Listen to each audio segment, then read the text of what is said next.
യാ സൃഷ്ടി സൃഷ്ടുരദ്യ വഹതി വിധിഹുദം യാ ഹവിർ യാ ചഹോത്രി യദേ കാലസുദിത്ത വിഷയഗുണായ സ്ഥിതാ വ്യാപ്യ വിശ്വം യാമാഹു സർവബീജ പ്രകൃതിയാ പ്രാണിനം പ്രാണവന്തം പ്രത്യക്ഷാഭിപ്രപന്നസ്തനുഭിരബധൂവസ്താഭിരഷ്ടാഭിരീശ അജ്ഞാനതിമിരാന്തസ്യ ജ്ഞാനാഞ്ജനശലാകയാ ചക്ഷുരുന്മീലിതം യേന തസ്മൈ ശ്രീ ഗുരവേ നമഃ.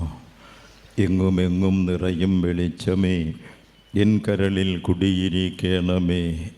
എൻ്റെ പാദം ഇടറാതിരിക്കുവാൻ എന്നും എന്നിൽ കൃപ ചൊരിയണമേ. ദൈവമേ, കാത്തുകൊള്ളുകങ്ങ് കൈവിടാതിങ്ങു ഞങ്ങളെ. നാവികൻ നീ ഭവാപ്തിക്കോരാവിവൻ തോണി നിൻ പദം. ഗുരുദേവ സത്സംഗം കൊച്ചി അതിൻ്റെ 20ാമത് ശ്രീനാരായണ ധർമ്മ പഠന ശിബിരത്തോടനുബന്ധിച്ച് നടക്കുന്ന ഈ സമ്മേളനത്തിൽ വീണ്ടും നിങ്ങളെ അഭിമുഖീകരിക്കാൻ അവസരം ഉണ്ടാക്കിയതിന് എല്ലാവരോടും ഒരുപാട് നന്ദി അറിയിക്കുന്നു. ഒരുപാട് സന്തോഷമാണ് ഈ സത്സംഗത്തിൽ വരുന്നത്. വാസ്തവത്തിൽ ഈ സത്സംഗം എന്നെ സംബന്ധിച്ചിടത്തോളം ഒരു അത്ഭുതമാണ്. കാര്യം വെച്ചാൽ ഒരു 3 ദിവസത്തെ പരിപാടിയിലെ ശരാശരി ഒരു 15-20 കൂടുതൽ പ്രസംഗം വരും. അധ്യക്ഷനോ ഉപക്രമോ ഉദ്ഘാടനവും വിഷയാവതരവും എല്ലാം കൂടെ. അങ്ങനെ 20 കൊല്ലമായപ്പോഴത്തേക്ക് ഒരു 100-300-ലധികം പ്രസംഗം നിങ്ങൾ കേട്ടു. ഇപ്പൊ സാധാരണഗതിക്ക് ഇത്തരം സമ്മേളനങ്ങളിൽ ഓരോ വർഷം കഴിയുമ്പോൾ ആളുകൾ കുറഞ്ഞു വരികയാണ് പതിവ്. പക്ഷേ നമ്മുടെ ഗുരുദേവ സത്സംഗത്തിന്റെ ധർമ്മപഠന ശിബിരത്തെ സംബന്ധിച്ചിടത്തോളം, എന്നെ സംബന്ധിച്ച് പിറക്കിൽ ഇവിടെ ആള് കൂടി വരിക. ഓരോ വർഷവും സദസ്സ് നിറയുക. കഴിഞ്ഞ പ്രാവശ്യം വന്നപ്പോൾ വണ്ടി പാർക്ക് ചെയ്യാൻ ഇത്രയും പ്രയാസപ്പെട്ടില്ല. ഇപ്പൊ വന്നപ്പോൾ വണ്ടി പാർക്ക് ചെയ്യാൻ പോലും ഇടമില്ലാതെ പാർക്കിംഗ് ഏരിയ റോഡിലും വാഹനമായി. സദസ്സ് നിബിഡമാണ്. ഇതൊരു വേറിട്ട അനുഭവം തന്നെയാണ്. ഉറപ്പാണ് ഗുരുദേവ ചൈതന്യം ഇവിടെ ഉണ്ട്. അതുകൊണ്ടാണല്ലോ ഇത് നടക്കുന്നത്. എത്ര പഠിച്ചാലും എത്ര പറഞ്ഞാലും അവസാനിക്കാത്ത ഒരു പ്രതിഭ അല്ലെങ്കിൽ ഒരു വ്യക്തിത്വം. 10-20 കൊല്ലമായി നിങ്ങൾ സത്സംഗം കേൾക്കുന്നു, അല്ലാതെയും നമ്മൾ പലപ്പോഴും കേൾക്കുന്നു, ഒരുപാട് കേൾക്കുന്നു, പറയുന്നു, എന്നിട്ടും പറഞ്ഞു തീരുന്നില്ല. ഇങ്ങനെ ഒരു വ്യക്തിത്വം മലയാളക്കരയിലോ ഭാരതത്തിലോ വേറെ ഉണ്ടോ? ഇനിയും എത്ര വർഷം നടത്തിയാലും അവസാനിക്കുന്നില്ല. ഓരോ വീക്ഷണകോണിൽ നിന്ന് നോക്കും തോറും ഡെപ്ത് കൂടി വരുന്നതല്ലാതെ കുറയുന്നില്ല. അതാണ് ഗുരുദേവന്റെ മഹാത്ഭുതം. ഒരു വ്യക്തിയെ പറ്റി അവതരിപ്പിക്കാൻ ഒരാഴ്ചയും കൂടുതലൊന്നും പറയാനില്ല. പിന്നെ അവസാനിച്ചു, പിന്നെ പറയാനൊന്നും കാണുമില്ല. പറയുന്തോറും അറിയുന്തോറും പിന്നെയും അറിയാൻ ആകാംക്ഷയുണ്ടെങ്കിൽ അതാണ് അത്ഭുതം എന്ന് പറയുന്നത്. എന്നെ സംബന്ധിച്ചിടത്തോളം ഈ സത്സംഗം തുടങ്ങുന്നതിന് മുമ്പ് തന്നെ 2002 ഒരു 3 വർഷം നമ്മൾ അവിടെ ക്ഷേത്രത്തിന്റെ മുറ്റത്ത് ഏകാംഗ പ്രഭാഷണമായിരുന്നു. പിന്നെ സത്സംഗമായി മാറി. ഇതെല്ലാം കൂടി ഞാൻ ഇന്നലെ ഒന്ന് ഡയറി എല്ലാം മറിച്ചിട്ട് കണക്കെല്ലാം എടുത്തു നോക്കിയപ്പോ നേരത്തെ വന്നതും സത്സംഗത്തിൽ വന്നതും എല്ലാം കൂടെ എന്റെ 18ാമത്തെ പ്രഭാഷണമാണ് ഇവിടെ. ഇത്ര കൂടുതൽ ഇതിൽ പ്രസംഗിച്ച് വേറെ ആരുമില്ല എന്ന് എനിക്ക് ധൈര്യമായിട്ട് പറയാം. കാരണം അത്രത്തോളം നിങ്ങൾ ഇഷ്ടപ്പെടുന്നതുകൊണ്ടാണല്ലോ വിളിക്കുന്നത്. ഇവിടെ കയറി നിൽക്കുമ്പോൾ തന്നെ ഒരു പോസിറ്റീവ് എനർജിയാണ്. എന്താണെന്നറിയാമോ? രാവിലെ മുതലുള്ള 2-3 പ്രഭാഷണം കഴിഞ്ഞ് മുഷിഞ്ഞ മുഖമല്ല, വേദിയിൽ കയറുമ്പോൾ തന്നെ എല്ലാവരുടെയും മുഖത്തൊരു പ്രസന്നതയാണ്, ഒരു ചിരിയാണ്, ഒരു സന്തോഷമാണ്. അത് തന്നെയാണ് എന്റെ ഏറ്റവും വലിയ സമ്മാനവും. മാത്രമല്ല, ഒരു വലിയ ടീം വർക്ക് ഉണ്ടെങ്കിൽ മാത്രമേ ഇത് മുന്നോട്ട് പോകാൻ പറ്റുള്ളൂ. ഇത്രയും പേർക്ക് ഭക്ഷണം ഒരുക്കണം, ഓഡിറ്റോറിയം ബുക്ക് ചെയ്യണം, വരുന്നവർക്കുള്ള റെമ്യൂണറേഷൻ കൊടുക്കണം, മൈക്ക് സെറ്റ് എല്ലാം. എന്നാൽ വർക്കിംഗ് ഡേ ആയിട്ട് പോലും സദസ്സ് കുറയുന്നില്ല എന്നുള്ളത് മറ്റൊരു സന്തോഷകരമായ കാര്യമാണ്. മാത്രമല്ല, ഒരു വലിയ ടീം വർക്കും ഒരുപാട് സാമ്പത്തിക ചെലവും എല്ലാം ഉണ്ട്. എന്നാൽ ആദ്യന്തം എല്ലാവരുടെയും പ്രയത്നത്തിനോടൊപ്പം തന്നെ ഞാൻ മറക്കാതെ ഓർമ്മിക്കുന്നത് ഗിരിജാ രവീന്ദ്രന്റെ പ്രവർത്തനം തന്നെയാണ്. എന്നെ ആദ്യമായി വിളിച്ചത്, ആ ക്ഷേത്രത്തിൽ പ്രസംഗിക്കാൻ വിളിച്ചത് ഗിരിജയാണ്. നിങ്ങളെല്ലാം കൂടെ ഉണ്ടായിരുന്നു. ഗിരിജയാണ് വീണ്ടും തുടർന്നു അദ്ദേഹം അവരുടെ ഭർത്താവും അവർ രണ്ടുപേരും വളരെ താല്പര്യത്തോടെ ഒരുപാട് പരിപാടികളിൽ പിന്നെയും കൊണ്ടുപോയിട്ടുണ്ട്. ഈ 18 പ്രഭാഷണം എന്ന് പറയുന്ന ഈ വേദിയിലാണ്. കൂടാതെ കുമാരനാശാന്റെ വീണഭൂമിന്റെ 100ാം വാർഷികമൊക്കെ അത് വേറെ, അതിനകത്ത് കണക്ക് കൂട്ടിയിട്ടില്ല. അതിവിടെ വെച്ചായിരുന്നില്ല, വേറെ ഓഡിറ്റോറിയത്തില്ല, അത് അതിനകത്ത് കൂട്ടിയിട്ടില്ല കണക്ക്. അപ്പൊ അന്ന് മുതൽ അവരുടെ ആ ഒരു പ്രവർത്തനം, പല കമ്മിറ്റികൾ മാറി വന്നു. ആ കമ്മിറ്റികൾ മാറി വരുമ്പോഴൊക്കെ എന്നെ വിളിക്കാറുണ്ട്.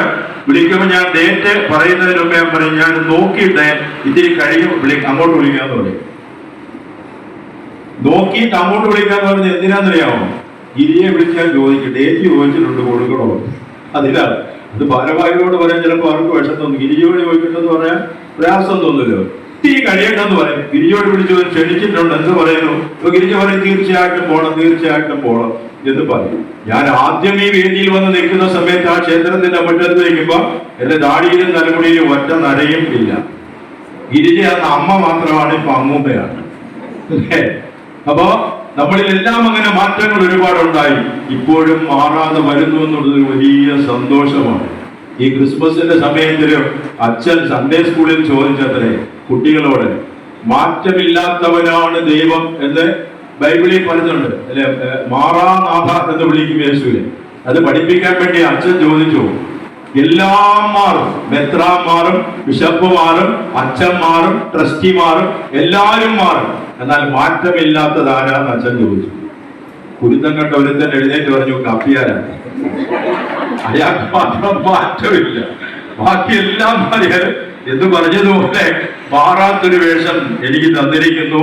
അതിന് ഒരുപാട് നന്ദി നിങ്ങളോടും അതിനേക്കാൾ വിശിഷ്യ ഭഗവാനോടും അർപ്പിക്കുക. അവിടുന്ന് വിചാരിച്ചെങ്കിലല്ലേ ഇവിടെ വരാൻ പറ്റത്തുള്ളൂ അല്ലേ? എല്ലാ തവണ വന്നതിനേക്കാൾ ഇത്തവണ കൂടുതൽ റിസ്ക് ആയിപ്പോയി. സാധാരണ വരുന്നതോടെ MC റോഡിൽ കൂടെ ചങ്ങനാശ്ശേരി വരിക, ആലപ്പുഴ ചങ്ങനാശ്ശേരി റോഡ് പറന്നു ആലപ്പുഴ വരാം. ആലപ്പുഴ ചേർത്താൽ ഇച്ചിരി ടൈലുണ്ട്, പിന്നെ 4 വരി പാതയെ കയറി മണിക്കൂർ കൊണ്ട് ഞാൻ ഇവിടെ എത്തും.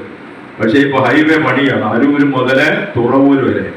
അതുകൊണ്ട് ഞാൻ ആ വഴി അല്ല വന്നത്, ഒത്തിരി ചുറ്റി കറങ്ങി വൈക്കം തൃപ്പൂണിത്തറ വഴിയൊക്കെയാണ് വന്നത്. എങ്കിലും ഞാൻ സമയത്തെത്തി. അത് സമയനിഷ്ഠ പാലിക്കുക എന്നുള്ളത് വളരെ നിർബന്ധമാണ്. ഇത്തിരി നേരം ഞാൻ ആമുഖം പറഞ്ഞത് ചായ കുടിയിലും ബിസ്ക്കറ്റിലും ചിലർ പോയി, അവരോട് ഇനി വരട്ടെ എന്ന് വിചാരിച്ചില്ല. പ്രഭാഷണം ഒരു തന്ത്രമാണ് ഇപ്പം. അതുകൊണ്ട് ആ ഒരു തന്ത്രത്തിന് വേണ്ടിയാണ്. വിഷയം തുടങ്ങി കഴിഞ്ഞാൽ പിന്നെ വന്നാൽ പറ്റത്തില്ല. അതുകൊണ്ട് നേരത്തെ എല്ലാവരും എത്താൻ വേണ്ടിയാണ് ഞാൻ ഇത്തിരി ആമുഖം പറഞ്ഞു പോയത്. ഇനി നമുക്ക് വിഷയത്തിലേക്ക്. പല വിഷയങ്ങളാണ് നമ്മൾ ഈ 18 തവണയും 18 വിഷയങ്ങളാണ് പറയുന്നത്. എന്നല്ല, എത്രായിരം വിഷയങ്ങൾ പറഞ്ഞാലും പറഞ്ഞ് 2-3 മണിക്കൂർ പ്രസംഗിക്കുന്ന വേദികളുണ്ട്. ഇവിടെ 1.5 മണിക്കൂർ നമ്മൾ ഷെഡ്യൂൾഡാണ്. 2 മണിക്കൂറോ 3 മണിക്കൂറോ ഒരു സബ്ജക്റ്റിനെ അധികരിച്ച് പ്രസംഗിച്ചു പോയാൽ ഞാനെന്നല്ല ഏത് പ്രഭാഷകർക്കും വേദി വിട്ടുപോകുമ്പോൾ ഇനിയും പലതും പറയാനുണ്ടായിരുന്നു എന്ന തോന്നൽ വരും. അതാണ് ഗുരുദേവൻ. പറഞ്ഞ് അവസാനിപ്പിക്കാൻ ആരെ കൊണ്ട് പറ്റുള്ളൂ. അഭിനവ കേരളത്തിന്റെ അദൃശ്യ ചൈതന്യം എന്ന സബ്ജക്റ്റാണ് തന്നത്. ഈ വിഷയം ഞാൻ ആകെ ഇതിനും ഒരു സ്ഥലത്ത് മാത്രമേ പറഞ്ഞുള്ളൂ. അത് വിശ്വഗുരു അവതീർണമായ ചെമ്പഴന്തിയിൽ നിന്ന് തന്നെ അവിടുത്തെ സന്യാസിമാർ സംഘടിപ്പിച്ച അവിടുത്തെ ധർമ്മശിബിരത്തിന്റെ പരിപാടിയിൽ മാത്രമാണ് ഈ വിഷയം ഞാൻ അവതരിപ്പിച്ചത്. അവിടെ നിന്ന് പിന്നെ രണ്ടാമത് ഞാൻ ഈ പറയുന്നത് ഇവിടെ അഭിനവ കേരളത്തിന്റെ അദൃശ്യ ചൈതന്യം. ഇന്നു കാണുന്ന കേരളം, ഈ കേരളത്തിൽ മലയാളിയായി ജീവിക്കുന്ന ഏതു സമുദായത്തിൽപ്പെട്ടവരും ഏത് കാറ്റഗറിയിലുള്ളവരായാലും ശരി, പ്രത്യക്ഷമായോ പരോക്ഷമായോ ഗുരുദേവ ദർശനങ്ങൾ സ്വാധീനിക്കാത്തതായി ഒരു മലയാളിയും ഇല്ല. ഇതാണ് എന്റെ ആമുഖം. എന്റെ വിശദാംശങ്ങളിലേക്ക് നമ്മൾ കടന്നു പോകുമ്പോൾ നമുക്കറിയാം, എങ്കിലും കൂടുതൽ നമുക്ക് മനസ്സിലാകും. ആ മഹാപ്രതിഭയെ മനസ്സിലാക്കാൻ കഴിയാതെ അവിടെയും ഇവിടെയും നിന്ന് പലതും കണ്ടിട്ട് പലതും പറയുന്നു. നമ്മളാരും ഒന്നും വില കൊടുക്കാറില്ല. അനന്തതയെ അളക്കാൻ കഴിയുമോ? അനന്തതയെ അളക്കാൻ കഴിയുമോ? ആകാശം അനന്തമാണ്, ആർക്കെങ്കിലും അളക്കാൻ പറ്റും? ഭൂമിയെ അളന്നു 5,69,00,000 സിൽവാനം പറഞ്ഞത് അത്രയും സ്ക്വയർ ഫീറ്റ് ആണ് എന്ന് പറയുന്നുണ്ട് ഭൂമി. അതിൽ 109 ഇരട്ടിയാണ് അത്രേ സൂര്യൻ. 5554 കോടി 60 ലക്ഷം സ്ക്വയർ ഫീറ്റ് ആണ് സൂര്യൻ, കൃത്യമായ അളവ്. എന്നാൽ ഈ സൂര്യൻ നിൽക്കുന്ന ആകാശം ഇത്രയും സ്ക്വയർ ഫീറ്റുള്ള 5554 കോടി 60 ലക്ഷം സ്ക്വയർ ഫീറ്റുള്ള സൂര്യൻ, ഈ കാണുന്ന അനന്തമായ ആകാശത്തേക്ക് നമ്മൾ നോക്കിയാൽ ഒരു സ്റ്റീൽ പ്ലേറ്റിന്റെ അത്രയേ ഉള്ളൂ, ഒരു സ്റ്റീൽ പ്ലേറ്റിന്റെ അത്രയേ ഉള്ളൂ. അപ്പൊ എത്ര കോടി പ്ലേറ്റുകൾ ഈ ആകാശത്തിൽ വയ്ക്കാം? അളക്കാൻ പറ്റുമോ അനന്തതയെ? അതാണ് ഗുരുദേവനും. അനന്തമാണ്. പഠിക്കും തോറും ഇനിയും പിന്നെയും അകന്നു പോകുക. 16 വയസ്സിൽ തുടങ്ങിയതായി പഠനം, ഇപ്പോഴും പഠിച്ചിട്ട് തീരുന്നില്ല. പുതിയ ചിന്തകളാണ് വരുന്നത്. ഒന്നാവർത്തിച്ച് നോക്കുമ്പോൾ, ആവർത്തിച്ച് വായിക്കുമ്പോൾ അതിനൂതനമായ മറ്റു ചില കൽപ്പനകളാണ് നമ്മുടെ മനസ്സിലേക്ക് ആഴ്ന്നിറങ്ങുന്നത്. നമുക്ക് അത് മനസ്സിലാക്കാതെ, പണ്ട് ഞാൻ കരിക്കുലം കമ്മിറ്റിയിലുള്ള കാലം മുതലേ ഗുരുദേവനെ പാഠപുസ്തകത്തിലാക്കണമെന്ന് അന്ന് മുതൽ വാദിക്കുന്നുണ്ട്. ഇതുവരെ നടന്നിട്ടില്ല. അവസാനം കഠിനമായ പ്രഷർ വന്നപ്പോൾ ഒരു പഴയ ഗവൺമെന്റ്, ഇപ്പോഴത്തെ ഗവൺമെന്റ് അല്ല, ഒരു IAS കാരനെ ചുമതലപ്പെടുത്തി പാഠപുസ്തകം തയ്യാറാക്കാൻ പോയി പഠിച്ചിട്ട് വരാം. IAS കാരന്റെ നേതൃത്വത്തിൽ 10-12 പേര് ചെമ്പഴന്തിയിൽ വന്നു. IAS കാരൻ ചോദിച്ചു, ആക്ച്വലി ഇക്കുടിനും ശ്രീനാരായണ ഗുരുവായിട്ട് എന്താ ബന്ധം? ഞാനവിടെ ഉണ്ടായിരുന്ന മോന്തയ്ക്ക് ഒരു തേപ്പ് കൊടുത്തിട്ട് അവനെയാണ് പഠിക്കാൻ വിട്ടിരിക്കുന്നത്, അല്ലേ? അറിയാതെ, ഗുരുവിനെ അറിയാതെ ബാഹ്യമായി കണ്ട് സംസാരിക്കുന്നതിന് നമ്മള് ഗുരുദേവന്റെ പറയാം, അന്ധനാനയെ കണ്ടതുപോലെ നമ്മൾ പറയാറുണ്ട്, അല്ലേ? നമുക്കറിയാം സംഭവം എന്താ? ഈ കാലെ പിടിച്ചാൽ പറഞ്ഞ ആന തൂണ് പോലെയാണ്, വാലെ പിടിച്ചാൽ പറഞ്ഞ ജൂല് പോലെയാണ്, ചെവിയെ പിടിച്ച അന്തൻ പറഞ്ഞ മുറം പോലെയാണ്. ഞാൻ പറയുന്ന ആ ഉദാഹരണമല്ല, പഴയ സാംസ്കാരിക വകുപ്പ് മന്ത്രി ആർട്ട് ഗ്യാലറി കണ്ടതുപോലെയാണ് ഞാൻ ഇപ്പൊ പറയുന്നത്. രാജാരവിവർമ്മയുടെ ആർട്ട് ഗ്യാലറി ഉണ്ട് മ്യൂസിയത്തിനോട് ചേർന്ന്. പഴയ ഒരു സാംസ്കാരിക വകുപ്പ് മന്ത്രി, വിദ്യാഭ്യാസം 3ാം ക്ലാസ് മാത്രം. ഈ മനുഷ്യനെ എങ്ങനെ സാംസ്കാരിക ഏൽപ്പിച്ചെന്നിരിക്കാൻ, ജനാധിപത്യത്തിന്റെ പല പരാജയങ്ങളിൽ ഒന്ന് അതാണ്, അല്ലേ? മലയാറ്റൂർ രാമകൃഷ്ണൻ പറയുന്നത്, any fool can become a minister, no fool can become IAS officer എന്ന് പറഞ്ഞതുപോലെ ഏത് മണ്ഡലം മന്ത്രിയാവാൻ പറ്റും.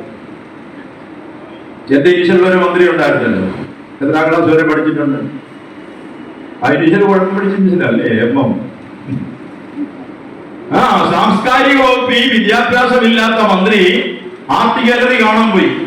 രവിവർമ്മ ചിത്രങ്ങൾ, ഇന്നത്തെ പോലെ നൂതന സാങ്കേതിക വിദ്യകൾ വിപുലീകരിക്കാത്ത കാലഘട്ടത്തിൽ എണ്ണച്ചായ ചിത്രങ്ങൾ വരച്ചു വെച്ചത്, ഒരു നൂറ്റാണ്ടിനപ്പുറത്തുള്ള ചിത്രങ്ങൾ ഇപ്പോഴും എത്ര സ്മാർട്ടാണ്, എത്ര നൂതനമാണ്. രവിവർമ്മയുടെ കഴിവ് എത്രയാണ്, ഇപ്പോഴും പഠിച്ചു തീർന്നിട്ടില്ല. വിദേശത്ത് നിന്ന് വരുന്ന ചിത്രകാരന്മാർ വന്ന് ആർട്ട് ഗാലറി കാണുന്നു, അവർ ചിന്തിച്ചിട്ട് അന്തം വിട്ട് നിൽക്കുക. അതുകൊണ്ട് കേരളത്തിൽ തന്നെ ദമയന്തിയും ഹംസവും വെച്ചിട്ടുണ്ട്. ആർട്ട് ഗാലറി ആദ്യത്തെ ചിത്രം അതാണ്. ആ ചിത്രം കണ്ടു കഴിഞ്ഞാൽ നമുക്ക് തോന്നും ദമയന്തി വർത്താനം പറഞ്ഞുകൊണ്ടിരിക്കുകയാണെന്ന് തോന്നും, അരയന്ന ഇപ്പൊ പറക്കുമെന്ന് തോന്നും. അത്ര ലൈവാണ് ചിത്രം. പിന്നെ കുറെ ചിത്രങ്ങളെല്ലാം കണ്ടു, മന്ത്രി ആർട്ട് ഗാലറി എല്ലാം കണ്ടു. പുറത്തിറങ്ങിയപ്പം അവിടുത്തെ വാച്ച്മാൻ ചോദിച്ചു, സാർ ഗാലറി എല്ലാം കണ്ടോ? കണ്ടു. കണ്ടിട്ട് എങ്ങനെയുണ്ട്? വലിയ കുഴപ്പമില്ലടേ, എല്ലാം കൊള്ളാം. എന്നാലും സാർ ഏറ്റവും ഇഷ്ടപ്പെട്ട ചിത്രം ഏതാ? അത് ഈ കേറി വരുന്ന വഴിക്ക് ഒരു പെമ്പറന്നോനെ ഒരു കോഴിയും കൊണ്ട് നിൽക്കുന്നില്ലേ, അതാ എനിക്ക് ഇഷ്ടപ്പെട്ടത്. ഇയാളാണൊരു കോഴിയാണ്, അതുകൊണ്ട് കോഴിയുടെ ചിത്രം. അപ്പൊ മന്ത്രിയുടെ PA തോളയിലൊന്നും ആദ്യം ചോദിച്ചാ അത് കോഴിയല്ല, പിന്നെയോ താറാവാണ്. അതുകൊണ്ടാണ് പറയുന്നത്, സാംസ്കാരിക വകുപ്പ് മന്ത്രി ആർട്ട് ഗാലറി കണ്ടതുപോലെ ഞാനിപ്പോ പറയുന്നത്. ഒന്നും മനസ്സിലാകാതെ അല്ലെങ്കിൽ ഒന്നും ചിന്തിക്കാതെ ഒരു പുതിയ പ്രഭാഷണം ഞാനൊരു വ്യക്തിപരമായി വിമർശിക്കാറില്ല, പക്ഷേ ഒരു ബുദ്ധിമുട്ട് കൊണ്ട് ഞാൻ പറയാണ്. വ്യക്തിപരമായി വിമർശിച്ച രൂക്ഷമായ ഒരു ക്ലിപ്പുണ്ടത് വൈറലായ കാര്യങ്ങളെല്ലാം കണ്ട. പൂന്താനം ജീവിച്ചിരുന്നിട്ടില്ല എന്ന് പറയാം, അവിടെ വിട്ടുവിടുന്ന ഗുരുവായൂർ ദേവസ്വം നിശിതമായി വിമർശിച്ച ഒരു വീഡിയോ ക്ലിപ്പിംഗ് ഉണ്ട്. അതുപോലെ ഒരു പുതിയ കക്ഷി ഇറങ്ങിയിരിക്കുന്നത് സിനിമാ പാട്ട് പാടിയാണ് അദ്ദേഹം കൂടുതൽ പറയുന്നത്. പേരൊന്നും ഞാൻ പറയുന്നില്ല. സിനിമാ പാട്ടാണ് അദ്ദേഹത്തിന്റെ പ്രധാന ആയുധം. യൂട്യൂബിൽ സബ്സ്ക്രൈബേഴ്സ് ഉള്ളതാണ് ഇപ്പൊ അദ്ദേഹത്തെ കൂടുതൽ വിളിക്കാൻ കാരണമായത്. നിരീശ്വരവാദിയാണ്. നിരീശ്വരവാദിയായ മനുഷ്യൻ പറയുന്നു ശ്രീനാരായണ ഗുരുദേവൻ ഒരു സാമൂഹ്യ പരിഷ്കർത്താവായ പച്ചയായ മനുഷ്യനായിരുന്നു. നമ്മളിത് അംഗീകരിക്കുമോ? അംഗീകരിക്കാൻ പറ്റുമോ? നമുക്ക് ഒരിക്കലുമില്ല. അയാൾ തന്നെ പറയുന്ന വേറെ സംഭവം എന്താണെന്നറിയാമോ? ഇപ്പം വൈക്കത്തൂടെ ആയിക്കോട്ടെ അന്നേരം ഞാൻ ഓർത്തത്, നരനായിങ്ങനെ ജനിച്ചു ഭൂമിയിൽ നരകവാരിധി നടുവിൽ ഞാൻ നരകത്തീ തന്നെ കരകേറ്റിയിടണം തിരുവൈക്കം വാഴും ശിവശംഭു. ഈ പറഞ്ഞയാള് ഗുരുദേവരുടെ സാമൂഹ്യ പരിഷ്കർത്താവായ പച്ചമനുഷ്യനാണെന്ന് SNDP വേദിയിൽ നിന്ന് പ്രസംഗിക്കുന്ന ഈ മനുഷ്യൻ ഈ പാട്ട് പാടിക്കൊണ്ട് പറയുകയാണ്, ഭൂമിയിലെ മനുഷ്യനായ ജന്മം നരകജന്മമാണെന്ന് പറഞ്ഞ അവനെ വെടിവെച്ചു കൊല്ലണം. അവനെ എന്ന് പറഞ്ഞ ആരാണ് ഈ പ്രാർത്ഥനാ ഗാനം എഴുതിയത്? ആരെന്നറിയോ? നരനായിങ്ങനെ ജനിച്ചു ഭൂമിയിൽ നരകവാരിധി നടുവിൽ. നമ്മളെല്ലാം പാടാറുണ്ട്. ഇതിന്റെ രചയിതാവ് ആരെന്നറിയോ? ആരാ ഇത് രചിച്ചെന്നറിയോ? ആരെയാ വെടിവെച്ച് കൊല്ലണം നീ മനുഷ്യൻ പറഞ്ഞെന്നറിയോ? പൂന്താനമാണ് രചിച്ചത്. വൈക്കത്തപ്പനെ സ്തുതിച്ചുകൊണ്ട് പൂന്താനം എഴുതിയ പ്രാർത്ഥനയാണത്. വെടിവെച്ച് കൊല്ലണം എന്നൊക്കെ പ്രസംഗിക്കുന്നവരൊക്കെ സൂക്ഷിക്കണം. വേദിയിൽ വിളിക്കുന്നവരെ ഫിൽട്ടർ ചെയ്തേ വിളിക്കാം. അതുകൊണ്ട് ആരാണ് ഗുരുദേവനെന്ന് തിരിച്ചറിഞ്ഞവരാരും വെറും ഒരു സാധാരണ മനുഷ്യൻ, പച്ചയായ മനുഷ്യൻ, സാമൂഹ്യ പരിഷ്കർത്താവ് ഇങ്ങനെ പറയാൻ നാക്കുറയ്ക്കില്ല. പഠിക്കാത്തതുകൊണ്ട്, വിവരമില്ലാത്തതുകൊണ്ട്. വിവരമില്ലാത്തവരുമില്ല. അതുകൊണ്ട് ഇതിനെ പോത്തിനോട് ഉപമിക്കാൻ പറ്റത്തില്ല. കാരണം പോത്ത് മഹാരാഷ്ട്ര കേസ് കൊടുക്കും. അതാണ് സംഭവം. അസാധാരണത്വം ഉണ്ടല്ലേ? ഞാൻ ആദ്യമേ തന്നെ പറഞ്ഞില്ലേ, നിരന്തരം എത്ര ആയിരം പ്രഭാഷണം നടത്തിയാലും എത്ര ആയിരം ലേഖനം എഴുതിയാലും അതിലൊന്നും അവസാനിപ്പിക്കാൻ കഴിയുന്നില്ല എങ്കിൽ അത് തന്നെ പച്ചയായ മനുഷ്യൻ മാത്രമല്ല എന്നുള്ള ഇത് മാത്രം പോലെ. ഞാൻ ആദ്യം ചോദിച്ച ചോദ്യം അത് തന്നെ, കേരളത്തിലോ ഭാരതത്തിലോ അങ്ങനെ ഒരു വ്യക്തിയെ നമുക്ക് എടുക്കാൻ പറ്റുമോ? അതുകൊണ്ട് അഭിനവ കേരളം എന്ന ആധുനിക കേരളം എന്ന് വെക്കരുത് ഞാൻ പ്രത്യേകം പറഞ്ഞിട്ടുണ്ട്. അതുകൊണ്ട് അഭിനവ കേരളം എന്ന് പറഞ്ഞാൽ നവീകരിക്കപ്പെട്ട കേരളം. ആ ആധുനികം എന്ന് പറഞ്ഞാൽ ഒരുപാട് പുരോഗതി വന്ന ഇന്നത്തെ ടെക്നോളജിക്കൽ കേരളം അതല്ല, അഭിനവമാക്കിയെടുത്ത ഒരു പുതുമയുണ്ടാക്കിയെടുത്ത കേരളത്തിന്റെ അദൃശ്യ ചൈതന്യമാണ് ഗുരുദേവൻ. ആ ചൈതന്യം സ്വാധീനിച്ചിട്ടില്ല എന്ന് ആരെങ്കിലും പറഞ്ഞാൽ അതിന് ഞാൻ ഉദാഹരണം പറയുന്നത് അമേരിക്ക. പല രാജ്യങ്ങളിൽ നിന്നുള്ളവർ കുടിയേറി വന്ന ഒരു രാജ്യമാണ് അമേരിക്ക. അതുകൊണ്ട് ആദ്യകാലത്ത് അതിന് ഏകീകൃത ഭാഷയോ സാഹിത്യമോ ഒന്നും ഉണ്ടായില്ല.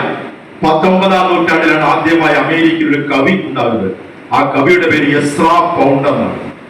ആദ്യത്തെ ലോക പ്രശസ്തനായ അമേരിക്കൻ കവി എസ്രാ പൗണ്ട്. പിന്നീടുള്ള എല്ലാ കവികളും കവിത എഴുതുമ്പോൾ പ്രത്യക്ഷമായോ പരോക്ഷമായോ എസ്രാ പൗണ്ടിന്റെ സ്വാധീനം ആ കവിതകളിൽ ഉണ്ട്. അതില്ല എന്ന് ആരെങ്കിലും പറഞ്ഞാൽ ഏണസ്റ്റ് ഹെമിംഗ്വേ എന്ന നൊബേൽ സമ്മാനം കിട്ടിയ എഴുത്തുകാരൻ ഏണസ്റ്റ് ഹെമിംഗ്വേ, അദ്ദേഹത്തിന്റെ നൊബേൽ സമ്മാനം കിട്ടിയ പുസ്തകമാണ് ഓൾഡ് മാൻ ആൻഡ് സീ. കിഴവനും കടലും. Old man and sea. Ernest Hemingway Nobel prize കിട്ടിയ പുസ്തകമാണ് അത്. Ernest Hemingway old man and sea. മനഃശാസ്ത്രം കൈകാര്യം ചെയ്യുന്നവരെല്ലാം ഞാൻ ഉൾപ്പെടെ സൂയിസൈഡ് ടെൻഡൻസി കാണിക്കുന്ന, ആത്മഹത്യാ പ്രവണത കാണിക്കുന്നവർക്ക് വായിക്കാൻ അറിയാവുന്നവർക്ക് വായിക്കാൻ റഫർ ചെയ്യുന്ന പുസ്തകമാണ് ഏണസ്റ്റ് ഹെമിംഗ്വേയുടെ ഓൾഡ് മാൻ ആൻഡ് സീ. അത് വായിച്ചാൽ പിന്നെ ആത്മഹത്യ ചെയ്യാൻ തോന്നില്ല. ഭയങ്കര അപാരമായ മനക്കരുത്തുണ്ടാവും. അതിനാ പുസ്തകം വായിക്കാൻ പറഞ്ഞത്. പക്ഷെ കാലത്തിന്റെ വൈപരീത്യം എന്ന് പറയാതിരിക്കാൻ വയ്യ. ഈ പുസ്തകം എഴുതി ഏണസ്റ്റ് ഹെമിംഗ്വേ അവസാനം റിവാൾവർ എടുത്ത് തന്നെ വെടിവെച്ച് ആത്മഹത്യ ചെയ്തു. അതാണ് മനസ്സെന്ന് പറയുന്ന പ്രതിഭാസം. പിടിച്ചാൽ കിട്ടുന്ന സാധനമല്ല. ഈ പുസ്തകം വായിക്കുന്നവരാരും ആത്മഹത്യയില്ല, പക്ഷെ എഴുതിയാൽ ആത്മഹത്യ ചെയ്തു. ഇതെന്തൊരു വിരോധാഭാസം. അങ്ങനത്തെ ഏണസ്റ്റ് ഹെമിംഗ്വേ ഒരിക്കൽ പറഞ്ഞു, എസ്രാ പൗണ്ട് എന്ന കവി അമേരിക്കൻ കവികളെ സ്വാധീനിച്ചിട്ടില്ല എന്ന് അവകാശപ്പെടുന്നത് -ഡിഗ്രിയിലുള്ള ഐസ് കട്ടയിൽ നിൽക്കുന്നവന് തണുക്കുന്നില്ല എന്ന് പറയുന്നത് പോലെയാണ്. -ഡിഗ്രി ഐസിൽ നിൽക്ക് തണുക്കുന്നില്ല എന്ന് പറയുന്നത് പോലെയാണ് എസ്രാ പൗണ്ട് എന്ന കവി സ്വാധീനിച്ചിട്ടില്ല എന്ന് പറയുന്നത് എന്ന് പറഞ്ഞ ഏണസ്റ്റ് ഹെമിംഗ്വേയുടെ വാക്യം ഞാൻ കടമെടുക്കുന്നു. ഗുരുദേവ ദർശനം, ഗുരുദേവ ചൈതന്യം സ്വാധീനിച്ചിട്ടില്ല ഒരു മലയാളി എന്ന് പറയുന്നെങ്കിൽ അവൻ പറയുന്നത് -ഡിഗ്രി നിന്നിട്ട് നടക്കുന്നില്ല എന്ന് ബോധപൂർവം പറയുന്നത് പോലെയാണ്. നോക്കൂ, എത്രമാത്രം സ്വാധീനിച്ചെന്ന് ഡോക്ടർ എം ബഷീർ മാത്രം പറഞ്ഞതല്ല, അഭിനവ കേരളം സൃഷ്ടിക്കുന്നതിൽ ഏറ്റവും പ്രമുഖനായ വ്യക്തി ആരെയെന്ന് 1999 ഡിസംബർ 31 മലയാള മനോരമ ഒരു സപ്ലിമെന്റ് ഇറക്കിയതിൽ രേഖപ്പെടുത്തിയിട്ടുണ്ട്. 1999 ഡിസംബർ 31. ആ ദിവസത്തിനൊരു പ്രത്യേകതയുണ്ട്, സവിശേഷതയുണ്ട്. എന്താ അത്? 1999 ഡിസംബർ 31. എന്താ പ്രത്യേകത? ഒരു നൂറ്റാണ്ട്, ഒരു സഹസ്രാബ്ദം അവസാനിക്കുകയാണ്. അടുത്ത പുതിയ നൂറ്റാണ്ട് തുടങ്ങുന്ന ഒരു സഹസ്രാബ്ദം തുടങ്ങുന്നു. അന്ന് മനോരമ ഇറക്കിയ 32 പേജുള്ള സപ്ലിമെന്റ് ഉണ്ട്. അതിൽ ഒരു അര പേജിൽ വിശദമായി എഴുതിയിട്ടുണ്ട് അഭിനവ കേരളത്തിന്റെ സൃഷ്ടിയിൽ ഏറ്റവും പ്രാധാന്യം വഹിച്ച യുഗപുരുഷൻ ആര്. എന്റെ കയ്യിലിപ്പോണ്ട് പേപ്പർ ഇപ്പോഴും ഞാൻ സൂക്ഷിക്കുന്നു. മനോരമ വെറുതെ ബ്ലൈൻഡായിട്ട് എഴുതിയതല്ല. അഭിനവ കേരള സൃഷ്ടിയിലെ ഏറ്റവും പ്രാമുഖ്യമുള്ള വ്യക്തി ആര് എന്ന് പഠിക്കാൻ മനോരമ കുറെ വിദഗ്ധന്മാരെ നിയോഗിച്ചു. അതിൽ ഒന്നാമത്തത് ആലപ്പാട് ശ്രീധര മേനോനാണ്. ആലപ്പാട് ശ്രീധര മേനോൻ SNDP കാരനാണോ? ആണോ? മേനോൻ എന്ന് പുറകിലില്ലേ? ആലപ്പാട്ട് ശ്രീധര മേനോൻ ചരിത്ര വിഭാഗത്തിന്റെ കേരളത്തിലെ അവസാന വാക്കെന്ന് വേണേ പറയാം.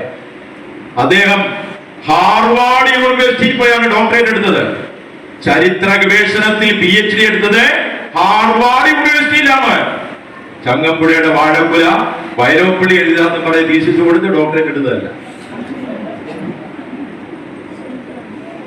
ഹാർവാർഡ് യൂണിവേഴ്സിറ്റി ചരിത്രത്തിൽ PhD എടുത്ത ആലപ്പാട് ശ്രീധര മേനോൻ 1968 മുതൽ 71 വരെ കേരള യൂണിവേഴ്സിറ്റിയുടെ രജിസ്ട്രാർ ആയിരുന്നു. പോരാ, കേരളത്തിൽ ചരിത്ര വിഭാഗത്തിൽ പത്മഭൂഷൺ കിട്ടിയ ഒരേ ഒരു വ്യക്തിത്വം ശ്രീധര മേനോനാണ്. ചരിത്ര വിഭാഗത്തിൽ പത്മശ്രീ കഴിഞ്ഞ് പത്മഭൂഷൺ കിട്ടിയ ഒറ്റ ചരിത്രകാരൻ ശ്രീധര മേനോൻ ആണ്. A survey of Kerala, cultural history of Kerala, Kerala history and it's makers തുടങ്ങി നിരവധി പുസ്തകങ്ങൾ എഴുതിയ മഹാജ്ഞാനി. ചരിത്രത്തെ സംബന്ധിക്കുന്ന കേരളത്തിന്റെ അവസാന വാക്ക്. മനോരമ 20ാം നൂറ്റാണ്ടിലെ അഭിനവ കേരള സൃഷ്ടിയുടെ യുഗപുരുഷനാണെന്ന് കണ്ടെത്താൻ ഏൽപ്പിച്ച ഒരു വ്യക്തിത്വം ഈ പറഞ്ഞ ആലപ്പാട് ശ്രീധര മേനോനാണ്. രണ്ടാമത് മനോരമ നിയോഗിച്ചത് MGS നാരായണനാണ്. MGS നാരായണൻ പേര് കേട്ടൊരു SNDP ചാകു തോന്നുന്നുണ്ടല്ലേ? ചുവന്നു നാരായണനല്ലേ പേര്? ആ MGS അതൊന്നൊന്ന് എലാബറേറ്റ് ചെയ്ത കാര്യം പെട്ടെന്ന് മനസ്സിലാകും. പൊന്നാനിയാണ് അദ്ദേഹത്തിന്റെ സ്വദേശം. 95 വയസ്സിലധികം ഉണ്ട്. ഞാൻ അടുത്ത കാലത്ത് കണ്ടിരുന്നു. ഇപ്പോഴും ആളുണ്ട്, ജീവിച്ചിരിക്കുന്നു. ഞാൻ ഈ സംഭവമൊക്കെ അവിടെ നിന്ന് പലപ്പോഴും പറയാറുണ്ട്. അദ്ദേഹത്തിന് MGS മുട്ടയിൽ ഗോവിന്ദ മേനോൻ ശങ്കര നാരായണൻ. അപ്പൊ ഈഴവ സമുദായക്കാരനല്ല അല്ലേ? അതിലുണ്ടൊരു ഗോവിന്ദ മേനോൻ. കണ്ടോ? മനോരമ നിയോഗിച്ചതിലൊന്നും ഒരു ഈഴവ സമുദായത്തെയും വെച്ചിട്ടില്ല. അത് നമ്മൾ ചിന്തിക്കണം. മൂന്നാമത് ഈ രണ്ട് അദ്ദേഹമാരാണ്. അയ്യോ, ഇപ്പോഴും ഇന്ത്യയിലെ ഏറ്റവും വലിയ ഹിസ്റ്റോറിക്കൽ കൗൺസിൽ എന്ന് പറയുന്ന ഇന്ത്യയിലെ ഏറ്റവും വലിയ ചരിത്രകാരന്മാർ സംഘടനയുടെ ചെയർമാനാണ് ഇപ്പോഴും 2024 ഡിസംബർ 24 ഇപ്പോഴും ചെയർമാനാണ്. പോരാ, കോഴിക്കോട് യൂണിവേഴ്സിറ്റിയിലെ 976 മുതൽ 990 വരെ 14 കൊല്ലക്കാലം ഹിസ്റ്ററിയുടെ HOD-യാണ്. ചരിത്രത്തിന്റെ തലവനാണ്. ഇനി പറയണോ വിശേഷം? അദ്ദേഹത്തിന്റെ ചരിത്രത്തിലെ അവഗാഹത്തെ കുറിച്ച് ഇനി പറയണോ? ആ വലിയ മനുഷ്യനാണ് മനോരമ രണ്ടാമത് നിയോഗിച്ചത്. മൂന്നാമത് ഒരു സാഹിത്യകാരനെ കൂടെ വെച്ചു. ചരിത്രം മാത്രം പോലല്ലോ, എല്ലാം പഠിക്കണ്ടേ? യുഗപുരുഷനെ തീരുമാനിക്കണ്ടേ? സാഹിത്യ ശാഖ കൂടി പഠിക്കണ്ടേ? അതൊരു സാഹിത്യകാരനെ കൂടി മനോരമ നിയോഗിച്ചു യുഗപുരുഷൻ ആരെന്ന് തീരുമാനിക്കാൻ. പേര് സക്കറിയ എന്നാണ്. സക്കറിയ അറിയാത്തവരാരുമില്ലല്ലോ. എനിക്ക് അദ്ദേഹത്തിന്റെ എഴുത്ത് എനിക്ക് ഇഷ്ടമാണ്, പരമധിക്കാരിയാണ്. മനസ്സിൽ തോന്നുന്ന ആരെപ്പറ്റി ആരും വിളിച്ചു പറയും, ചില അധികപ്പറ്റും പറഞ്ഞിട്ടുണ്ടെന്നുള്ളതാണ്. ആരെയും അംഗീകരിക്കുന്ന സാധനമല്ല സക്കറിയ. അയ്യോ, ഒരു മനുഷ്യനെ അംഗീകരിക്കത്തില്ല. എടാ, MD വാസുദേവൻ സാർ തീരെ സുഖമില്ല കിടക്കുക, മലയാളക്കാരൻ മുഴുവൻ അദ്ദേഹത്തിന്റെ ആയുസിന് പ്രാർത്ഥിച്ചുകൊണ്ടിരിക്കുക. ആരെങ്കിലും അദ്ദേഹത്തെ വിമർശിക്കുമോ? സക്കറിയ MD പറഞ്ഞെന്താണെന്നറിയാമോ? വള്ളുവനാടിന്റെ മുട്ടത്ത് വർഗീയ. അതാ സക്കറിയ. മുട്ടത്ത് വർക്കി എന്ന് പറയാം പൈങ്കിളി സാഹിത്യം എഴുതി എന്ന് പറഞ്ഞു. പക്ഷേ ആ പൈങ്കിളി സാഹിത്യമൊക്കെ എന്റെ ഒക്കെ ബാല്യത്തിൽ, നമ്മളൊക്കെ ബാല്യകാലത്തിൽ മുട്ടത്ത് വർക്കിയുടെ നോവലാണ് വായിച്ചു വളർന്നത്, അല്ലേ? 5ാം ക്ലാസ്സിൽ പഠിക്കുമ്പോഴേ ഒരു സമ്പൂർണ്ണ നോവൽ ഞാൻ ആദ്യം വായിക്കുന്ന പട്ടുതൂവാലയാണ്. മുട്ടത്ത് വർക്കിയുടെ പട്ടുതൂവാലയാണ് ഞാൻ ആദ്യം. പിന്നെ മയിലാട് കൊണ്ടു. പിന്നെ ഇതൊക്കെ അങ്ങ് സിനിമയായി, അല്ലേ?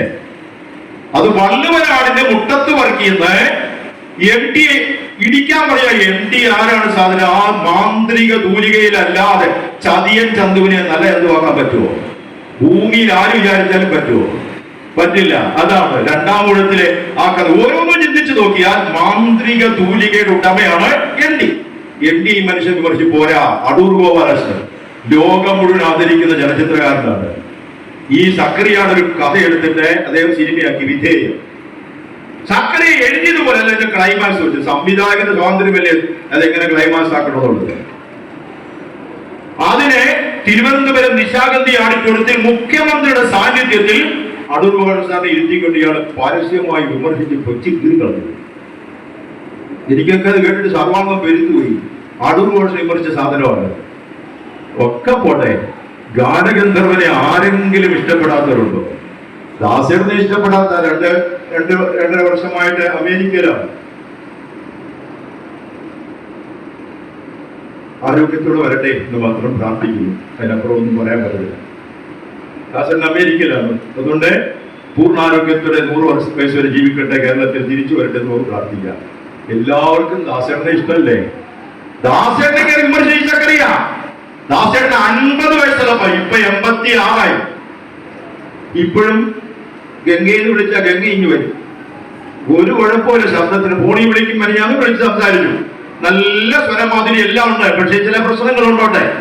അപ്പൊ 50 വയസ്സുള്ളപ്പോ 35 കൊല്ലം മുമ്പ് സക്കറിയ പറയാ യേശുദാസിന്റെ ശബ്ദം ചിലമ്പി തുടങ്ങി, അതുകൊണ്ട് ഇനി സിനിമയിൽ പാടരുത്. അതിന് ദാസേട്ടൻ ഒരു മറുപടിയും പറഞ്ഞില്ല. ദാസേട്ടൻ ആര് വിമർശിച്ചാൽ ആ പാവ ഒരു മറുപടിയും പറയത്തില്ല. പക്ഷെ ഞങ്ങൾ പറയും. നല്ല ഭാഷ ഞാനൊക്കെ അന്ന് എഴുതിയായിരുന്നു. കൗമുദിയിലൊക്കെ എഴുതി, ലേഖനം എഴുതി. ദാസനൊന്നും വേണ്ടിയില്ല. ശരിക്കും മറുപടി കൊടുത്ത രവീന്ദ്രൻ മാഷ. അത് വാക്കിലൂടെയല്ല. സക്കറിയെ പറഞ്ഞ് 2 മാസം കഴിഞ്ഞപ്പോഴാണ് ഹിസ് ഹൈനസ് അബ്ദുള്ള സിനിമ വരുന്നത്.